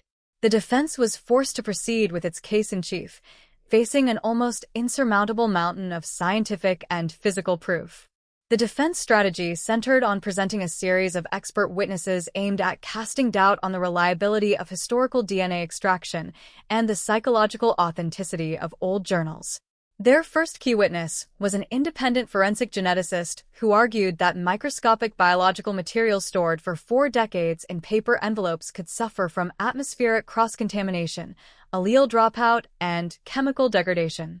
Under aggressive cross-examination by the prosecution, however, the defense expert was forced to concede that the state's laboratory had utilized stringent, dual-blind control protocols, and that the statistical probability of a random DNA match on both the fingernail scrapings and the teacup rim remained 1 in 8 trillion, a number far exceeding the total population of the Earth. As the defense prepared to call its final character witnesses, suburban neighbors and former construction clients who spoke briefly of Vance's quiet, professional demeanor in the years following 1985, the defendant himself sat motionless at the defense table, his eyes fixed on the polished wood. The illusion of his innocence had been thoroughly systematically dismantled before the eyes of 12 citizens. The courtroom could feel the trial nearing its ultimate, decisive climax.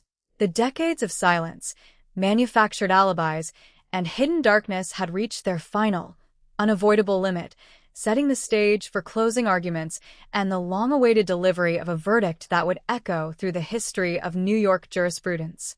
The defense rested its case on a rainy Tuesday morning, clearing the way for closing arguments in a trial that had laid bare 4 decades of calculated deception. Outside the courthouse, heavy mist hung over lower Manhattan, mirroring the dark, rain-soaked night in November 1985 when Sarah Lynn's life was cut short.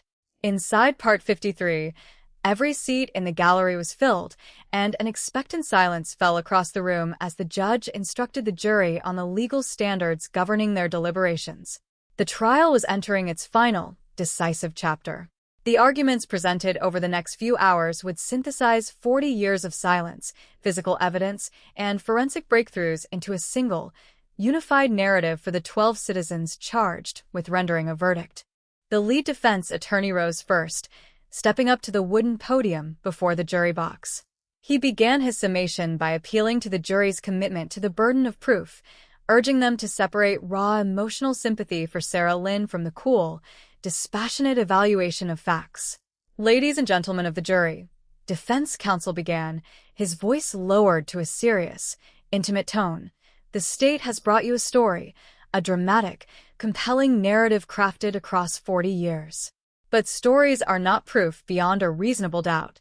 The prosecution asks you to look at a frail, 70-year-old man and see a criminal mastermind from a bygone era. They ask you to place absolute trust in biological samples that sat in paper folders through 4 decades of precinct moves, temperature fluctuations, and changing evidence protocols. The defense focused heavily on attacking the chain of custody and the origins of the black leather diary. Counsel argued that the state could not definitively prove who had access to the vanity cabinet in the Beacon barn during the 39 years it sat unmonitored on private property. Can the state guarantee, beyond a reasonable doubt, that no one tampered with that cabinet? Can they guarantee that in the fast-moving, high-pressure world of modern cold case investigations, evidence was not mishandled or cross-contaminated? The attorney asked, gesturing toward the defense table. He urged the jury to remember that Arthur Vance had lived an exemplary, law-abiding life for 40 years following 1985, a quiet life of hard work and suburban integration that stood in stark contrast to the monster portrayed by the state. When you step into that deliberation room, demand absolute certainty. If even a single shadow of doubt remains regarding how that diary was found or how that DNA was handled, your legal and moral duty is clear. You must return a verdict of not guilty. When the Manhattan Assistant District Attorney stood to deliver the prosecution's final summation, the atmosphere in the courtroom shifted dramatically. The prosecutor walked slowly to the center of the well, carrying no notes, and stood directly before the jury. For nearly 40 years, the prosecutor began, his voice ringing with clarity and authority, Arthur Vance believed he had committed the perfect crime. He walked out of Sarah Lynn's apartment on Avenue B into the rainy night of November 14, 1985, leaving behind a young woman whose bright, promising future he had violently erased. He built a fortress of lies. He bought an alibi at an Astoria diner for $300. He relied on the limitations of 1985 forensic science, and he hid his darkest secrets inside a vanity cabinet 70 miles away. He believed time was his ally. He believed that if he waited long enough, the world would forget Sarah Lynn. The prosecutor turned toward the evidence table, picking up the clear display case containing the black leather ledger and holding it high for the entire jury to see. But time is not a shield for a murder. Time preserves the truth. The defendant wrote his own indictment in this very book. In razor-sharp handwriting, matched to his own hand by national experts, he mapped her home. He tracked her movements, and he described the very act of taking her life. And when science caught up to his cruelty, his own cells, scraped from beneath Sarah's fingernails as she fought for her life, and left along the rim of a teacup, spoke her final testimony across 4 decades. The prosecutor meticulously tied together every thread of scientific, physical, and testimonial evidence presented over the preceding weeks. He reminded the jury of the statistical impossibility of the DNA match, 1 in 8 trillion, and pointed out that the physical details recorded in the diary matched crime scene details that had never been released to the public or the press in 1985. The defense calls this a story, the prosecutor declared, pointing directly at Arthur Vance. It is not a story. It is a biological, physical, and documented reality. The defendant sat in that living room, drank from that cup, took Sarah Lynn's life, and spent 40 years pretending to be an innocent man. The evidence does not merely suggest his guilt.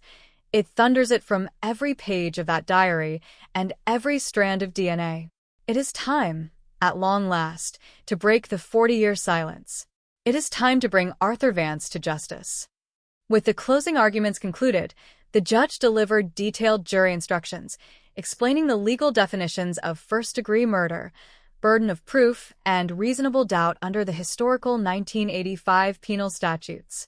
At 1:15 p.m., the 12 jurors filed out of the courtroom and into the secluded deliberation room, carrying with them dozens of evidence boxes, high-resolution forensic charts, and the black leather diary. Outside the court, family members, reporters, and veteran detectives settled into a tense, silent vigil in the marble hallways of the Supreme Court building. The 40-year search for truth had passed entirely into the hands of 12 citizens, bringing the long, dark journey of File 85 to 904 to the absolute brink of its final judgment. Inside the quiet, wood-paneled deliberation room on the 4th floor of the Supreme Court building, the 12 jurors took their seats around a long oak table stacked with 40 years of physical evidence. The air was charged with the gravity of their task. On the table lay the clear plastic archival bags containing Arthur Vance's black leather ledger, high-resolution enlargements of the multispectral ink analyses, and the statistical DNA charts establishing the 1 in 8 trillion genomic match. For 39 years, the question of who killed Sarah Lynn had remained an open wound in the collective memory of the East Village. Now, the answer rested entirely upon the careful, dispassionate evaluation of these 12 citizens. The initial hour of deliberations began with a systematic review of the jury instructions provided by the presiding judge. The foreperson, a retired high school physics teacher known for his methodical approach, suggested organizing their review around the 3 core pillars of the state's case: the physical DNA evidence, the authenticity and provenance of the secret diary, and the recanted Astoria diner alibi. The jurors requested permission from the court bailiff to view the original physical evidence up close, leading to the dramatic moment when the black leather ledger was brought into the room under armed guard. As individual jurors carefully examined the pages under magnifying lamps provided by the court clerk, the chilling reality of the text hit them with renewed force. They traced the precise, razor-sharp handwriting, observing the hand-drawn floor plans of Unit 3B, and reading the cold, clinical entries detailing the stalking of Sarah Lynn throughout October and November 1985. The jurors cross-referenced the diary entries with the original 1985 35mm crime scene photographs. Every detail mentioned in the journal, the position of the glass coffee table, the 2 porcelain teacups, the unlatched rear service door, and the precise angle of the drafting lamp, matched the physical scene captured by precinct photographers 40 years earlier with terrifying, absolute precision. Simultaneously, 2 jurors who worked in scientific fields led a detailed discussion on the DNA evidence. They reviewed the expert testimony from the New York State Police Forensic Investigation Center, focusing on the rigorous dual-blind control protocols used during the microarray sequencing of the fingernail scrapings and the teacup rim. Any initial skepticism raised by the defense regarding potential 1985 sample contamination evaporated when the jury examined the internal laboratory validation controls. The scientific record demonstrated that the nuclear DNA profiles isolated from 2 distinct, independent physical locations at the crime scene matched Arthur Vance's reference profile with 0 statistical margin for error. By late afternoon, after 5 hours of intense, focused discussion, the jury called for a brief recess to request a rereading of the testimony delivered by the recanting diner associate. The court reconvened briefly in open session as the official court reporter read aloud the poignant, tearful deposition detailing how Vance had paid $300 in cash to purchase a false alibi on the night of November 14, 1985.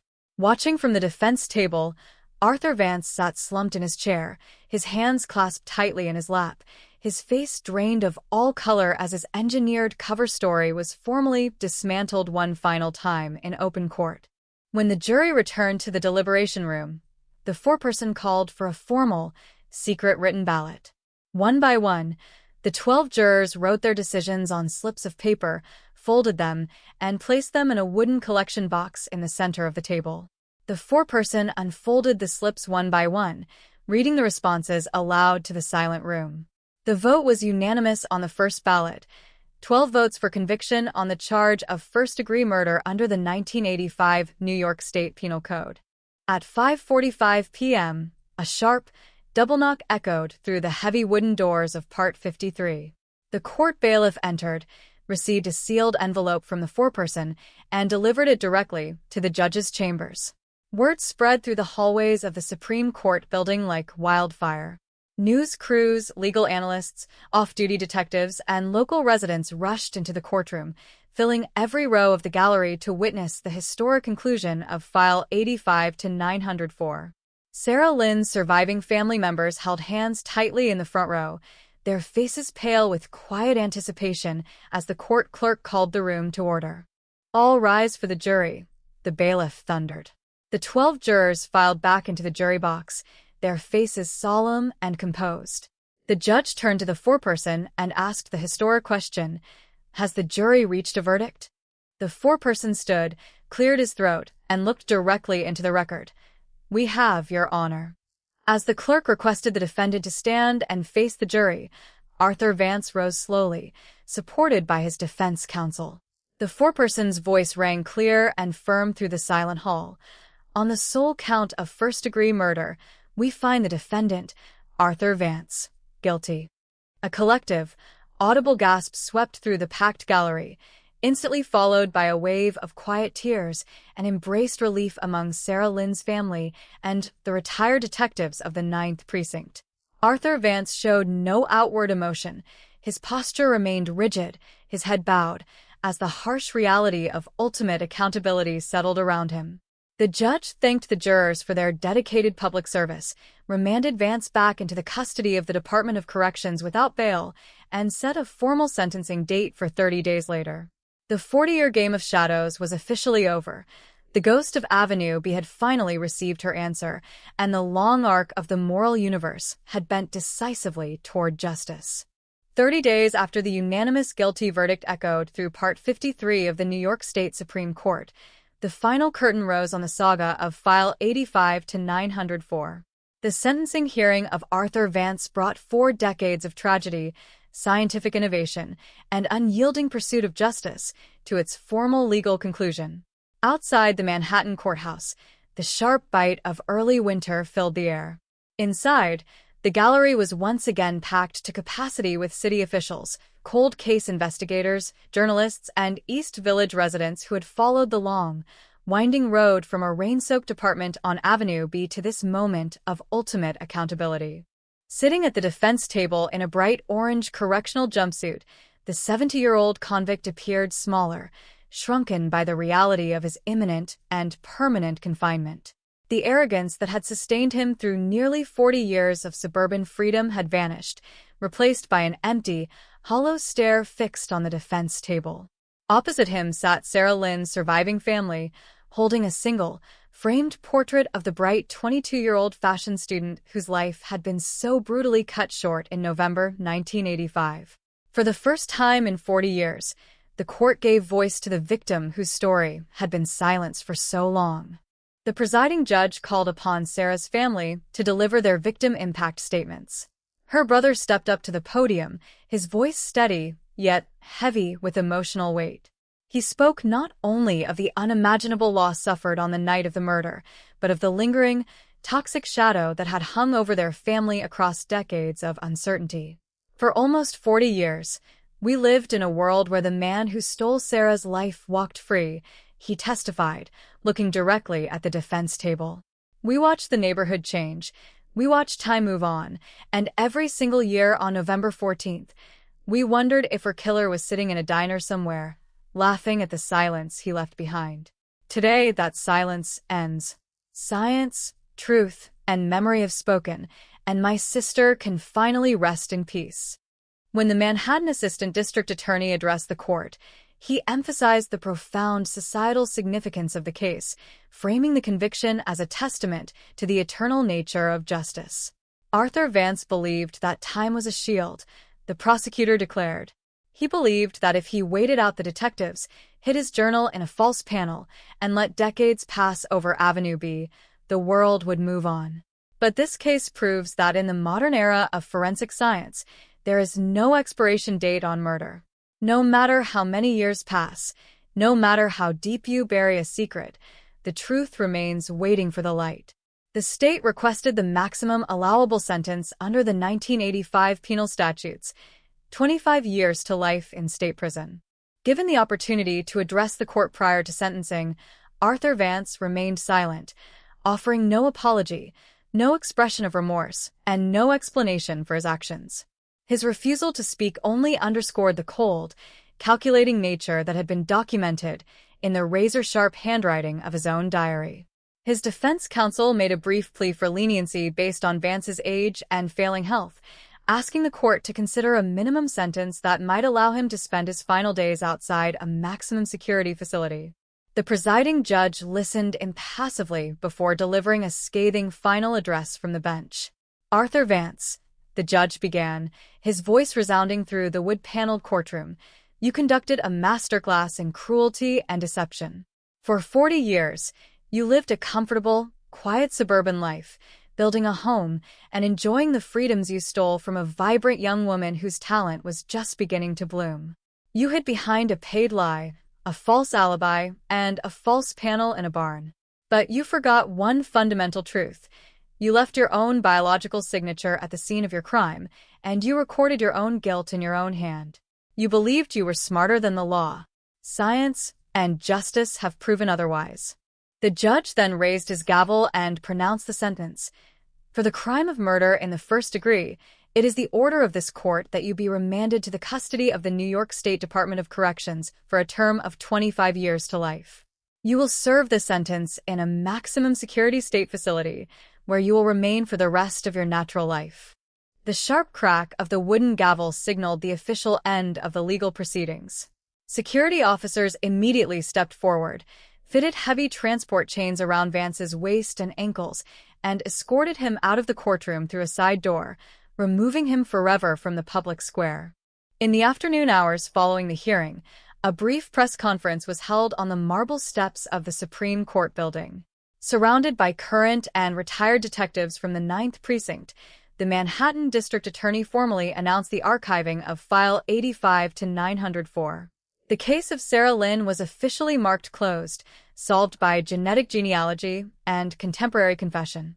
For the cold case community, the victory stood as a monumental triumph of modern forensic science, demonstrating that the combination of high-throughput DNA profiling, multispectral document analysis, and relentless investigative work could shatter even the most ironclad historical alibis.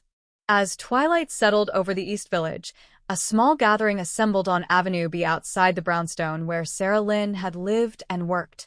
Neighborhood residents, young design students, and veteran officers who had worked the original scene placed fresh flowers, candles, and framed sketches on the iron steps leading up to Unit 3B. The cold rain that had haunted the case since November 1985 gave way to a crisp, clear evening sky. The ghost of Avenue B was no longer a symbol of unresolved tragedy or forgotten injustice. The long, 40-year night was over, and in its place remained an enduring, unbreakable victory for the light of truth. In the weeks following the formal sentencing of Arthur Vance, the ripples of File 85 to 900 extended far beyond the marble corridors of the Manhattan Supreme Court building, sparking a sweeping transformation across the landscape of national cold case jurisprudence. The convergence of microarray genomic profiling, multispectral ink chemistry, and forgotten handwritten archives had not only closed a 39-year-old homicide, it had established a revolutionary evidentiary template for thousands of unsolved cases languishing in police archives across the United States. In precinct squad rooms from Boston to Los Angeles, cold case task forces began pulling long-dormant cardboard boxes from high-density storage facilities, applying the exact scientific and investigative methodologies that had brought the ghost of Avenue B into the light. At the NYPD's Central Evidence Archive in Queens, a specialized forensic audit team was established specifically to catalog and reevaluate physical evidence collected between 1970 and 1995. Dubbed the Lynn Vance Protocol, the new organizational framework mandated that every preserved biological artifact, regardless of how degraded or microscopic, be subjected to low copy number DNA extraction techniques, while all physical documents, personal notebooks, and suspect journals underwent non-destructive chemical and multispectral analysis. Investigators realized that the key to unlocking decades of cold murder cases lay not only in testing human tissue, but in scrutinizing the physical materials preserved alongside them. The rag content paper, the volatile ink solvents, the binding glues, and the hidden structural records left behind by meticulous perpetrators who believed their secrets were safe from the future. Meanwhile, 70 miles north of Manhattan, in the quiet town of Beacon, New York, the rustic barn where Arthur Vance's secret ledger had rested inside a false vanity cabinet for nearly 40 years became a site of profound historical and legal study. Forensic architecture students and criminal justice researchers visited the property under judicial supervision to study the structural engineering of concealed compartments. Vance's background as a master contractor had enabled him to build hidden spaces that defied basic physical inspection, utilizing magnetic latches, false structural framing, and climate-buffering materials that preserved paper and biological trace material against the rot of time. The discovery served as a stark lesson for modern search warrant execution teams. The most dangerous evidence is often hidden behind the very walls a suspect built with his own hands. At the Parsons School of Design in Manhattan, where Sarah Lynn had been a rising star before her life was stolen on November 14, 1985, her memory was honored with a permanent, living legacy.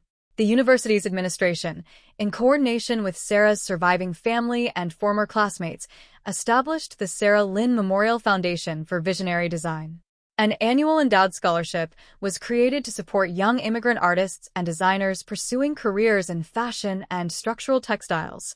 In the main gallery hall, a dedicated exhibition space was unveiled, featuring high-resolution digital restorations of Sarah's original 1985 autumn fashion sketches, the very drawings that had been found scattered on her drafting table stained with rain and blood on the morning her body was discovered.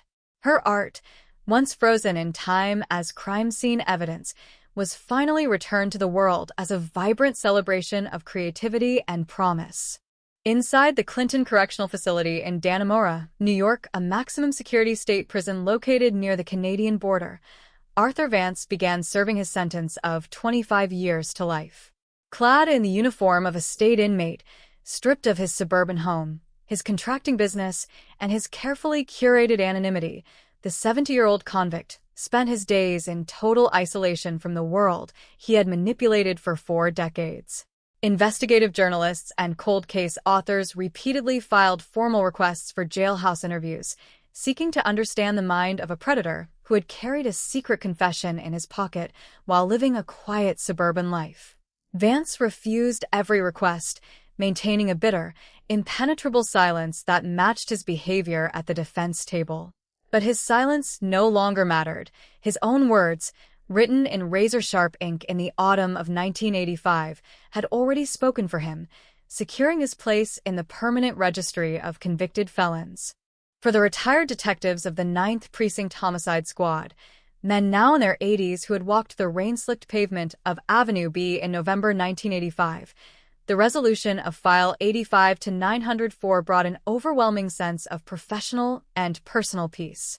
Many of these veteran officers had carried the weight of Sarah Lynn's unsolved murder through their retirements, haunted by the memory of her parents, waiting on the cold wooden benches of the precinct lobby for updates that never came. In a private gathering held at a community hall near Tompkins Square Park, the old squad members met with Sarah's brother to share memories, review the final trial transcripts, and officially close the personal notebooks they had kept open for 4 decades. The yellowed crime scene photos and hand-typed field reports were finally placed into historical binders, transformed from open wounds into proof of a promise kept. As winter turned to spring over the East Village, the brownstone on Avenue B stood quiet under the gentle afternoon sun. The neighborhood had changed dramatically since 1985. The dangerous, abandoned tenements had long been replaced by bustling cafes, green community gardens, and restored historic brownstones. On the iron railing outside Unit 3B, a small brass memorial plaque was installed by local residents, bearing a simple inscription alongside a delicate carved porcelain teacup. In memory of Sarah Lynn, 1963 to 1985, her light was never extinguished, her truth was never forgotten.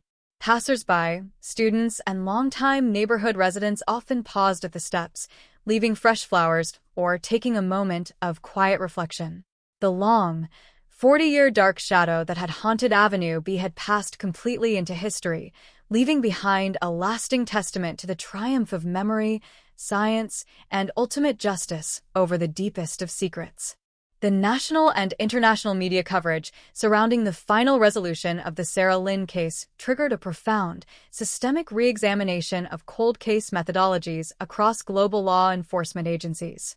The victory achieved by the NYPD Cold Case Squad and the New York State Police Forensic Investigation Center was featured in leading criminology journals and presented at International Forensic Science Symposia from London to Tokyo. File 85-904 became the textbook case study demonstrating how modern bioinformatics, low copy number genomic sequencing, and non-destructive archival document analysis could be integrated to dismantle historical alibis that had stood unchallenged for nearly half a century.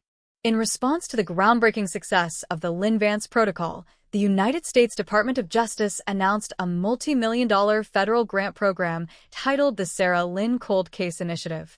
Designed to assist mid-sized and rural law enforcement agencies across all 50 states, the program provided targeted funding for the high-throughput digital cataloging of paper case files, the long-term climate-controlled storage of biological artifacts, and the application of advanced single-nucleotide polymorphism array profiling to unidentified biological trace evidence.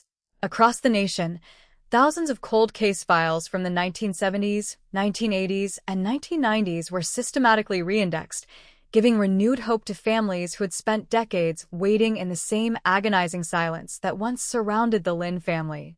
Simultaneously, forensic scientists in Albany published a comprehensive, peer-reviewed study detailed in the Journal of Forensic Sciences, outlining the exact scientific parameters that made the conviction of Arthur Vance possible. The paper focused on the microextraction techniques used to isolate viable nuclear DNA from the rim of the second porcelain teacup and the biological scrapings under Sarah's fingernails. The study proved to the scientific community that biological material preserved in standard paper evidence envelopes, even when exposed to ambient temperature shifts over 4 decades, could maintain structural genetic integrity if kept dry and free from direct chemical contamination. This landmark publication effectively neutralized the standard defense argument that historical evidence degradation inherently renders modern DNA analysis untrustworthy. 70 miles away, in the quiet suburban neighborhood in upstate New York where Arthur Vance had resided prior to his Sunrise arrest, the physical remnants of his double life were systematically dismantled. Following the forfeiture proceedings initiated by the Manhattan District Attorney's Office, Vance's 2-story home and workshop were seized under federal civil asset forfeiture laws. The proceeds from the public auction of the real estate and personal assets were directed into a state-managed victim restitution fund and allocated to support the Sarah Lynn Memorial Foundation for Visionary Design. The quiet cul-de-sac, once defined by the presence of a calculating predator hiding behind a manicured lawn, was freed from the ghost of his long-standing deception. Inside the archives of the NYPD 9th Precinct, the physical box labeled File 85-904 was officially transferred to the department's permanent historical museum in Lower Manhattan. Placed inside a secure glass display case alongside the digital records of the trial, the exhibit served as an educational monument for newly minted homicide detectives joining the force. Instructors at the police academy brought incoming classes to examine the file, using it to teach 2 fundamental principles: the absolute necessity of rigorous, flawless chain of custody documentation at a crime scene, and the unyielding moral obligation of law enforcement never to abandon a victim, no matter how many years pass or how cold the trail becomes. In the East Village, the legacy of Sarah Lynn continued to blossom in unexpected, beautiful ways. The annual fashion showcase organized by the Parsons School of Design under the scholarship program bearing her name became one of the most anticipated events of the New York Autumn Design Calendar. Young designers from around the world showcased collection pieces inspired by Sarah's surviving 1985 sketches, blending her classic mid-80s structural silhouettes with modern, sustainable textile design. Sarah's brother and her elderly parents were honored guests at each showcase, watching from the front row as new generations of artists brought Sarah's artistic vision back to life under the bright lights of the runway. As the 41st winter approached since that rain-slicked November night in 1985, the story of Avenue B had completed its long, tragic, and miraculous arc. The narrative was no longer defined by the terrifying shadow of an unsolved murder or the cold, calculating cruelty recorded in a hidden leather ledger. It was defined by the unshakable resilience of a family that never surrendered hope, the brilliant dedication of scientists and detectives who refused to let time win, and the eternal truth that light will always find a way to pierce the deepest darkness. The case of Sarah Lynn was closed forever, but her name, her art, and her victory lived on, etched permanently into the bedrock of justice. In the quiet, reflective months that followed the formal archiving of File 85 to 904, the legal and scientific precedent set by the Sarah Lynn investigation began to systematically alter the architecture of cold case litigation across the country. The Manhattan District Attorney's Office launched a specialized judicial institute aimed at training state and federal prosecutors on how to effectively introduce multi-decade archival evidence, microarray genomic data, and recanted historical alibi testimonies into modern courtrooms without violating procedural due process. Courts across multiple jurisdictions began citing the Manhattan trial transcript as a benchmark for evaluating the admissibility of low-copy number DNA extracted from long-preserved historical artifacts. At the New York State Police Forensic Investigation Center in Albany, the specialized laboratory wing, where Sarah Lynn's fingernail scrapings and porcelain teacup had been analyzed, was expanded into a state-of-the-art regional research hub. Named the Lynn Vance Genomic Studies Division, the facility focused on pushing the boundaries of microtrace evidence recovery. Scientists developed refined vacuum-assisted extraction techniques capable of isolating viable nuclear DNA from degraded paper fibers, faded leather bindings, and oxidized metal surfaces that had remained untouched for half a century. Cases that had been classified as permanently cold in the 1970s and 1980s were resubmitted for microextraction, setting off a quiet, powerful wave of new indictments across the tri-state area. 70 miles north in Beacon, New York, the historical barn where the black leather ledger had rested inside a false vanity cabinet was permanently integrated into an educational research facility for forensic anthropology and document analysis. The false panel itself, meticulously preserved behind reinforced glass, served as a case study for investigative teams learning how to identify structural anomalies in older buildings constructed or renovated by tradesmen with specialized contracting knowledge. Scholars, criminal profilers, and investigative journalists gathered for annual symposiums at the site to analyze the psychological profiles of non-pathological, covert stalkers who maintain dual lives of extreme suburban conformity while harboring dark, unconfessed crimes. Inside the Clinton Correctional Facility, Arthur Vance's daily existence settled into the grim, unbroken rhythm of maximum security confinement. Striped with the quiet autonomy he had enjoyed for nearly 40 years in his suburban home, the 71-year-old inmate spent his days in an isolated housing unit, monitored around the clock by correction officers. His health continued a steady, downward decline, marked by respiratory issues and advanced arthritis. Yet, true to his rigid, unyielding character, Vance refused all pastoral visits, mental health counseling, and family communications. He remained a solitary figure in a steel cell, living out his remaining days under the constant, heavy weight of the 25 years to life sentence handed down by the state. For Sarah Lynn's family, the passage of time brought a gentle, profound healing that had eluded them for 4 decades. Her elderly parents, now comfortably cared for by their extended family, spent their quiet afternoons looking through digital archives of Sarah's restored fashion sketches rather than crime scene reports and court summonses. The heavy, agonizing cloud of unresolved grief that had filled their lives since November 14, 1985, was replaced by a serene pride in their daughter's enduring legacy.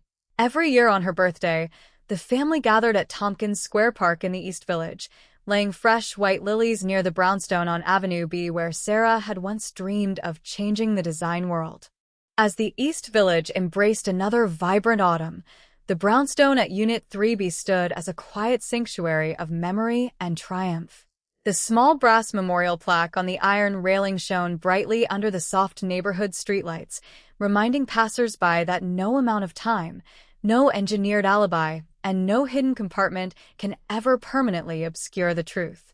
The story that had begun with a silent, rain-slicked crime scene in 1985 had traversed 4 decades of scientific evolution, judicial combat, and unyielding human determination to arrive at an absolute, unshakable conclusion.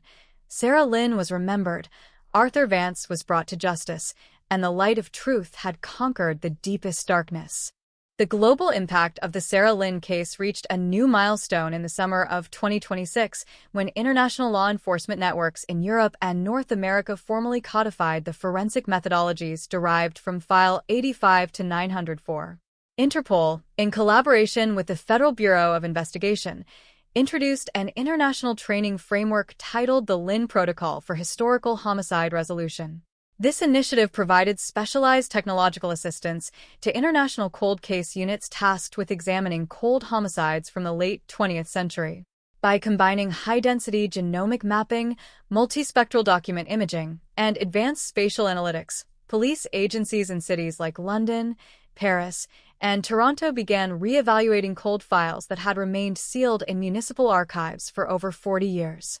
In Manhattan, the district attorney's office hosted the inaugural Sarah Lynn Memorial Cold Case Symposium at the New York Academy of Medicine. Attended by over 500 prosecutors, forensic pathologists, DNA analysts, and cold case homicide detectives from across the globe, the event focused on the ethical, legal, and technological dimensions of historical prosecutions. Panels featured the very scientists who had isolated Arthur Vance's DNA from the microscopic skin cell deposits on the porcelain teacup rim, as well as the document experts who had verified the chemical authenticity of the black leather diary. The symposium served as a powerful reminder that the resolution of File 85-904 was not merely an isolated triumph of justice, but the dawn of a new era in criminal jurisprudence. At the New York State Police Forensic Investigation Center in Albany, researchers in the Lynn Vance Genomic Studies Division announced another major breakthrough in microtrace evidence processing. Utilizing ultrasensitive enzymatic digestion protocols, scientists demonstrated the ability to extract viable nuclear DNA from biological samples that had been subjected to extreme environmental fluctuations, including historical crime scene items previously thought to be permanently contaminated by moisture or fungal growth. This scientific advancement allowed investigators to reopen dozens of mid-1980s missing persons and unsolved homicide cases across New York State, bringing fresh hope to families who had long believed their loved ones had been forgotten by time. 70 miles north, in the quiet Hudson Valley town of Beacon, the estate containing the rustic barn where Vance's secret ledger had lay hidden was designated an official state historical and educational landmark. The local historical society, in partnership with legal scholars, established a permanent public exhibit dedicated to the history of forensic science and victim advocacy. Visitors were guided through interactive displays detailing the history of the 1985 Avenue B investigation, the evolution of forensic DNA profiling from 1985 to 2025, and the relentless work of the NYPD Cold Case Squad.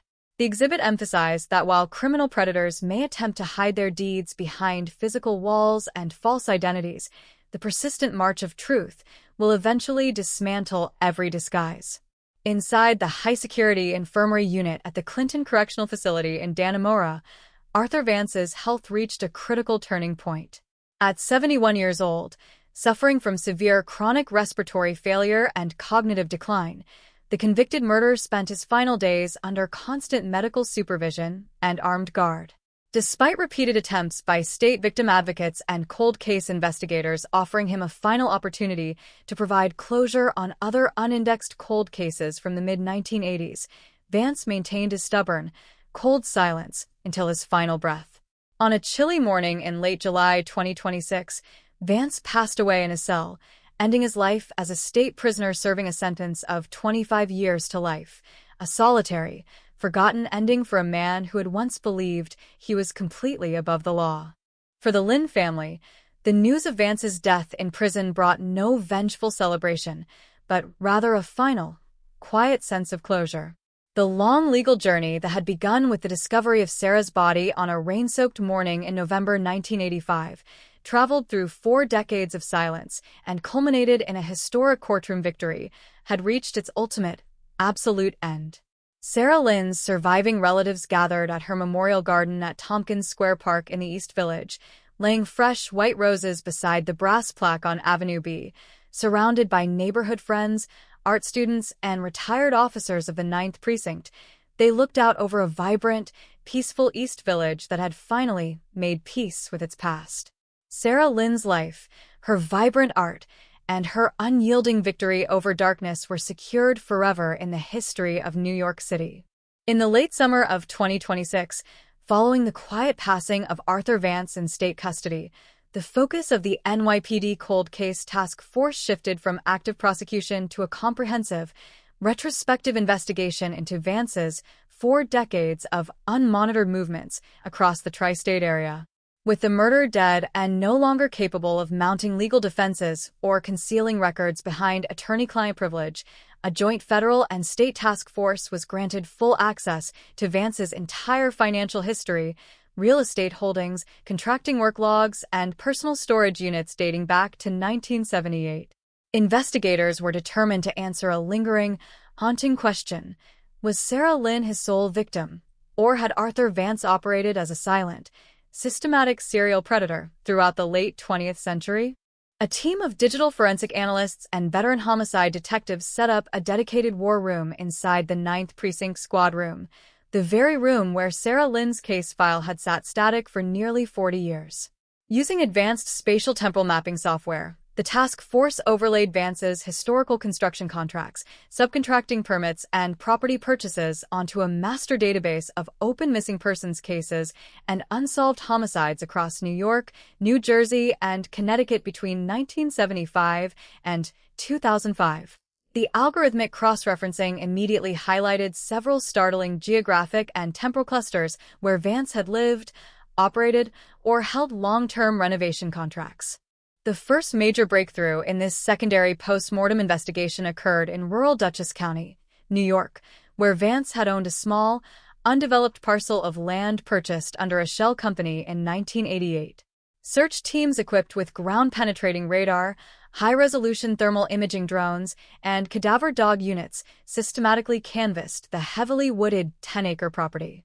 Within 72 hours of the search operation, forensic anthropologists uncovered a buried, watertight utility vault buried 6 feet beneath the roots of an old oak tree. Inside the vault lay a collection of preserved personal effects, jewelry, driver's licenses, and fabric swatches belonging to 3 young women who had mysteriously vanished from Manhattan and the Hudson Valley between 1981 and 1989. Among the recovered artifacts inside the utility vault was a second, smaller leather notebook, bound in heavy green vinyl, bearing the same precise, razor-sharp handwriting found in the Avenue B diary. This second journal contained detailed surveillance logs and structural diagrams corresponding to 3 additional cold cases, including the long-unsolved 1982 disappearance of a young architectural draftsman from Soho. The scientific verification techniques developed during the trial of File 85 to 904 were immediately deployed. Multispectral ink analysis and microarray DNA extraction from the notebooks binding quickly linked the newly discovered physical artifacts directly to Arthur Vance's profile, providing definitive, tragic answers for 3 families who had waited in darkness for over 4 decades. The discovery of the Dutchess County site transformed the public understanding of File 85 to 904. Sarah Lynn's case was no longer seen as an isolated tragedy, but as the master key that had unlocked a decades-long web of covert, highly organized predation. Law enforcement officials held a joint press conference at NYPD headquarters, announcing the definitive resolution of 3 additional cold cases through the forensic framework established during Sarah Lynn's investigation. The district attorney emphasized that without the meticulous preservation of evidence by the original 1985 9th Precinct detectives, and without the courageous discovery of the secret diary in the Beacon Barn, Arthur Vance's full history of dark deeds would have remained forever buried in the quiet woods of upstate New York. At the Parsons School of Design, The news of the additional solved cases added a new layer of solemn honor to Sarah Lynn's legacy. Students and faculty realized that Sarah's final struggle and the microscopic biological evidence she had left behind under her fingernails on November 14, 1985, had ultimately brought justice not only for herself, but for multiple forgotten victims whose stories had been erased by time. The Sarah Lynn Memorial Foundation expanded its charter to include support services for families impacted by historical unsolved crimes, establishing a national victim advocacy network that offered free forensic consultation and legal guidance to cold case organizations across the country. As Autumn returned to New York City in October 2026, the East Village community gathered once more outside the brownstone on Avenue B to mark the upcoming 41st anniversary of Sarah Lynn's passing. The small brass memorial plaque on the iron railing outside Unit 3B was adorned with fresh autumn flowers, candles, and hand-drawn fashion sketches left by young art students. The crisp evening air carried no longer the heavy, suffocating weight of an unsolved mystery, but the clear, ringing resonance of ultimate truth. The story of Avenue B had expanded far beyond the bounds of a single crime scene, becoming an eternal beacon of hope, scientific brilliance, and unyielding justice that continued to illuminate the darkest corners of the past. The revelation of Arthur Vance's broader string of historical crimes sent profound shockwaves through the law enforcement, legal, and academic communities. In late 2026, the Manhattan District Attorney's Office, in close collaboration with the New York State Police and federal authorities, published a comprehensive multi-agency report titled The Vance Archive, a study in covert stalking and forensic resolution. This exhaustive document laid out the complete anatomical timeline of Vance's predatory career from 1978 through 1989, detailing how his specialized trade skills as a master contractor had provided him with seamless, unsuspected entry into private residences across Manhattan, Soho, and the Hudson Valley. The report dedicated a pivotal section to analyzing how Vance had successfully avoided detection during the height of his activity in the mid-1980s. Key factors included his disciplined use of cash transactions, his exploitation of municipal record-keeping gaps during New York City's urban renewal period, and his practice of manufacturing complex, multi-layered alibis, such as the Astoria Diner scheme, that exploited the geographic boundaries between NYPD precinct jurisdictions and local borough lines. The study noted that Vance was an early exemplar of a forensically aware offender who consciously wiped down crime scenes and altered physical evidence, unaware that the emerging science of microscopic DNA analysis would eventually render his precautions completely useless. In response to the report's findings, the New York State Legislature passed the landmark Sarah Lynn Cold Case and Evidence Preservation Act. The new legislation established strict, mandatory standards for the permanent preservation of all biological and physical evidence collected in unsolved felony cases across New York State, outlawing the destruction or premature disposal of crime scene materials regardless of age or storage constraints.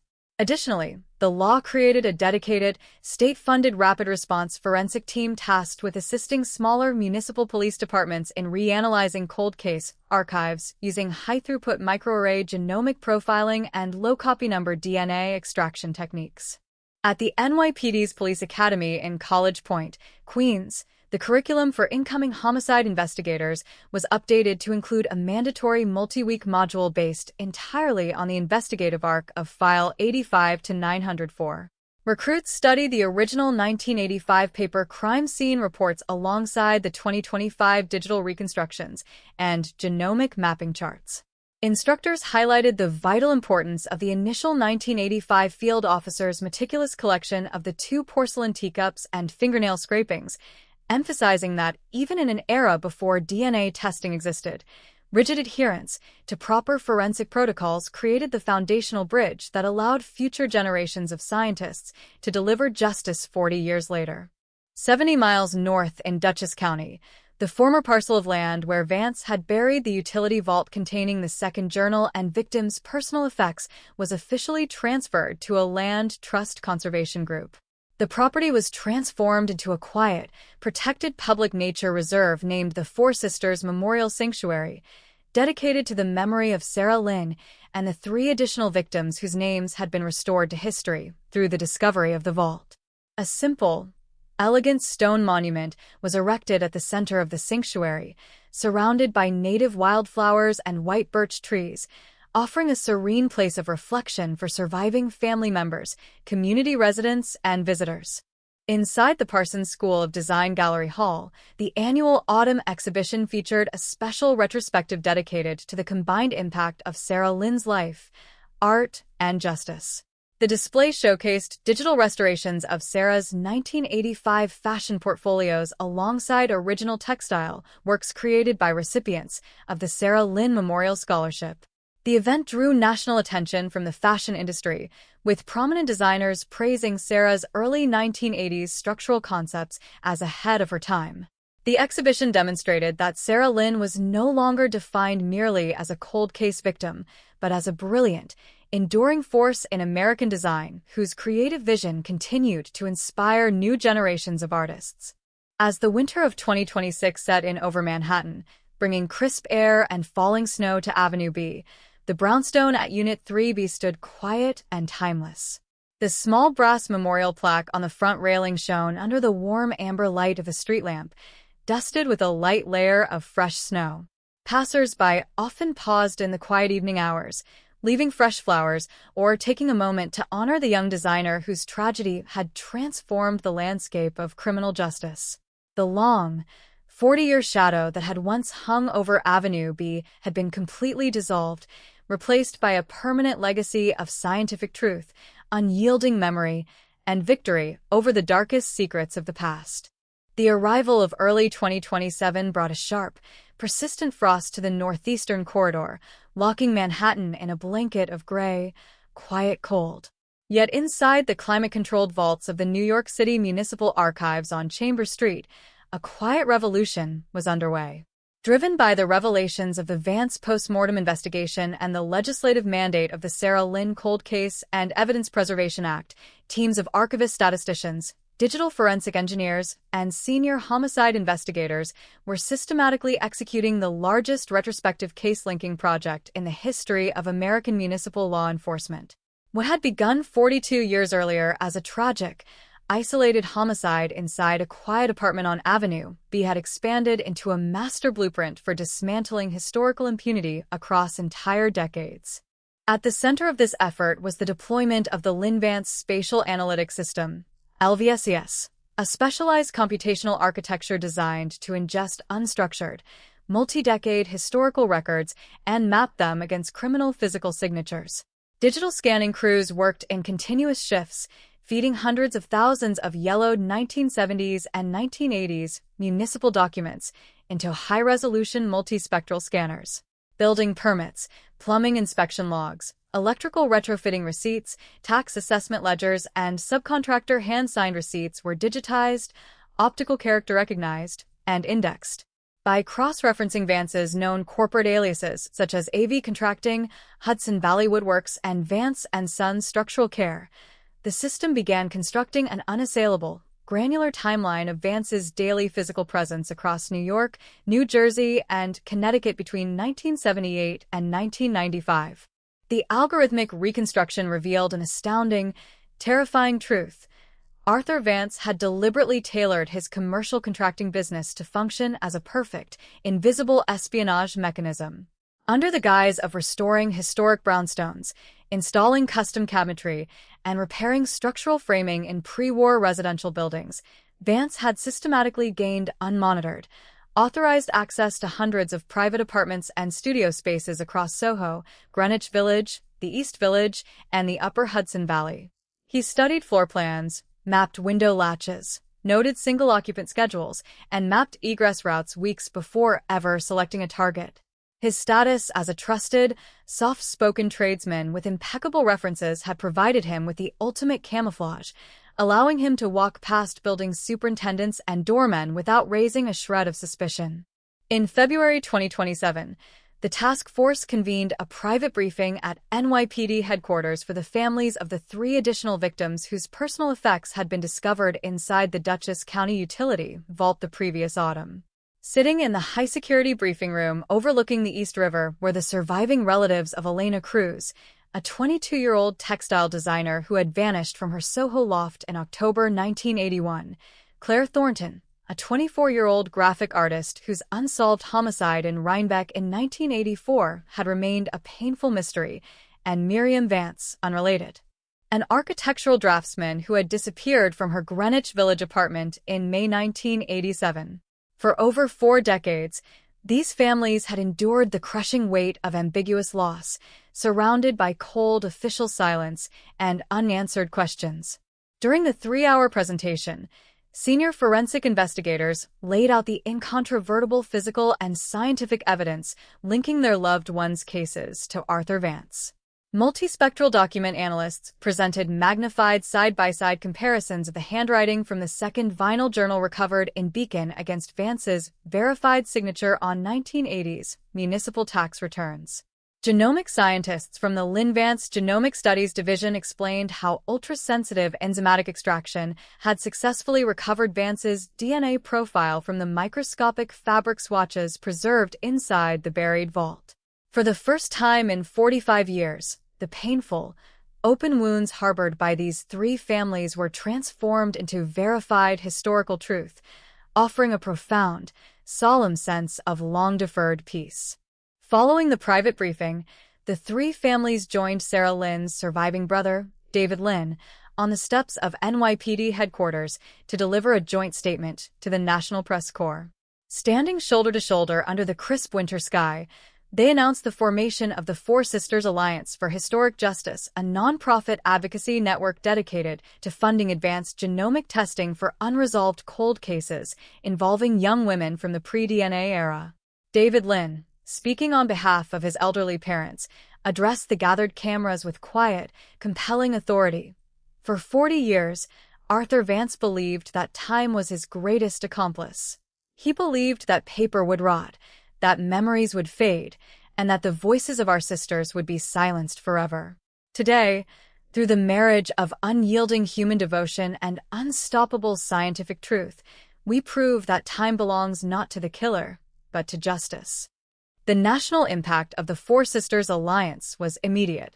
Within weeks of its founding, the organization received tens of millions of dollars in philanthropic contributions from legal foundations, technology leaders, and private donors across the country.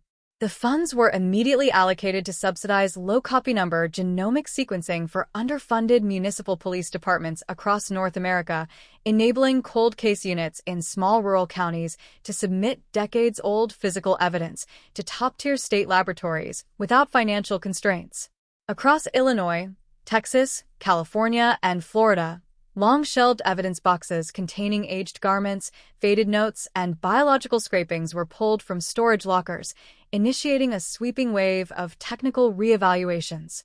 Simultaneously, the legal and academic implications of the Vance investigation became a major focus of study at top law schools and criminology research institutes. At Columbia Law School, a dedicated research center titled the Institute for Historical Jurisprudence and Forensic Integrity was established to study the complex evidentiary challenges associated with prosecuting historical homicides. Legal scholars published groundbreaking papers analyzing how multispectral imaging, microarray DNA extraction, and computational spatial analytics meet the rigorous standards of scientific reliability required under the Daubert and Frye legal benchmarks. The Institute's curriculum emphasized that modern prosecution is no longer limited by the lifespan of human memory, but is anchored in the permanent, objective physical record preserved by nature itself. In the East Village, as winter slowly began to give way to the gentle warmth of early spring 2027, the brownstone on Avenue B remained a deeply revered landmark of quiet resilience and historical victory. The small brass memorial plaque on the iron railing outside Unit 3B was continuously visited by local neighborhood residents, art students from the nearby universities, and visitors from across the nation. On bright afternoon days, young design students could be seen sitting on the brownstone steps with sketchbooks in hand, drawing inspiration from the memory of Sarah Lynn, a young woman whose creative brilliance, tragic passing, and ultimate legal triumph had permanently rewritten the story of American justice. As the sun set over Tompkins Square Park, casting long golden shadows across the historic streets of the East Village, the legacy of File 85 to 904 stood complete, majestic, and unshakable. The dark, terrifying secret that Arthur Vance had carried into the rainy night of November 14, 1985, had been completely brought into the light, dismantled by 42 years of unrelenting scientific progress, unyielding police dedication, and the permanent love of a family that refused to let her name be forgotten.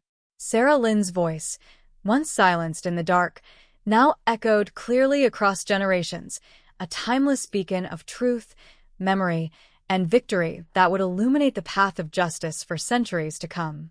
By the late spring of 2027, the far-reaching impact of the Lynn Vance Spatial Analytics System, LVSAS, had begun to transcend the borders of New York State, triggering a comprehensive national re-examination of cold case infrastructure. Federal law enforcement officials at the FBI Academy in Quantico, Virginia, formally integrated the LVSAS computational model into the Violent Criminal Apprehension Program, VICAP. For the first time in federal law enforcement history, historical commercial licensing data, municipal permit registries, and pre-digital contractor records from all 50 states were systematically ingested into a centralized, neural network database designed to detect cross-jurisdictional patterns of historical, covert serial predation. At the FBI headquarters in Washington, D.C., senior analysts hosted a multi-agency summit with international counterparts from Scotland Yard, the Royal Canadian Mounted Police, and the Australian Federal Police. The core objective was to establish standardized protocols for digitizing and cross-referencing pre-1990 municipal records with cold case databases. The consensus was clear. Arthur Vance had exposed a major historical vulnerability in law enforcement methodologies, namely that highly mobile, forensically aware trade professionals had spent decades operating within the blind spots between municipal police jurisdictions. The implementation of the new federal analytical framework effectively eliminated these historical blind spots, transforming millions of forgotten municipal paper filings into an active, nationwide grid for historical justice. In New York City, the legal fallout from the Vance archive led to a landmark procedural shift within the New York State Unified Court System. The Office of Court Administration announced the creation of the Specialized Historical Homicide Division, SHHD, a dedicated judicial branch tasked exclusively with overseeing grand jury proceedings, evidentiary hearings, and post-mortem asset forfeiture cases stemming from multi-decade cold case investigations. Designed to handle the intricate scientific, legal, and archival nuances inherent in decades-old crimes, the division was staffed by judges and legal clerks specifically trained in advanced bioinformatics, multispectral document verification, and complex chain-of-custody jurisprudence. Meanwhile, in Albany, scientists at the Lynn Vance Genomic Studies Division achieved another historic breakthrough in trace evidence recovery. Leveraging cutting-edge quantum-sensored optical imaging and single-cell whole genome amplification, researchers demonstrated the ability to reconstruct full, high-density STR, short tandem repeat, DNA profiles from biological trace deposits containing fewer than 5 human cells. This breakthrough meant that even crime scene items previously categorized as completely depleted or biologically exhausted during initial 1980s testing could now yield pristine genetic markers. The discovery sent a wave of renewed determination through cold case task forces nationwide, effectively signaling that no biological evidence, no matter how microscopic, was beyond the reach of modern science. In the quiet Hudson Valley township of Rhinebeck, local officials collaborated with the Four Sisters Alliance for Historic Justice to unveil a memorial garden honoring Claire Thornton, the young graphic artist whose 1984 disappearance had been solved through the discovery of Vance's Dutchess County vault. The memorial, situated near a serene bend of the Hudson River, was designed by students from the Parsons School of Design under the direction of the Sarah Lynn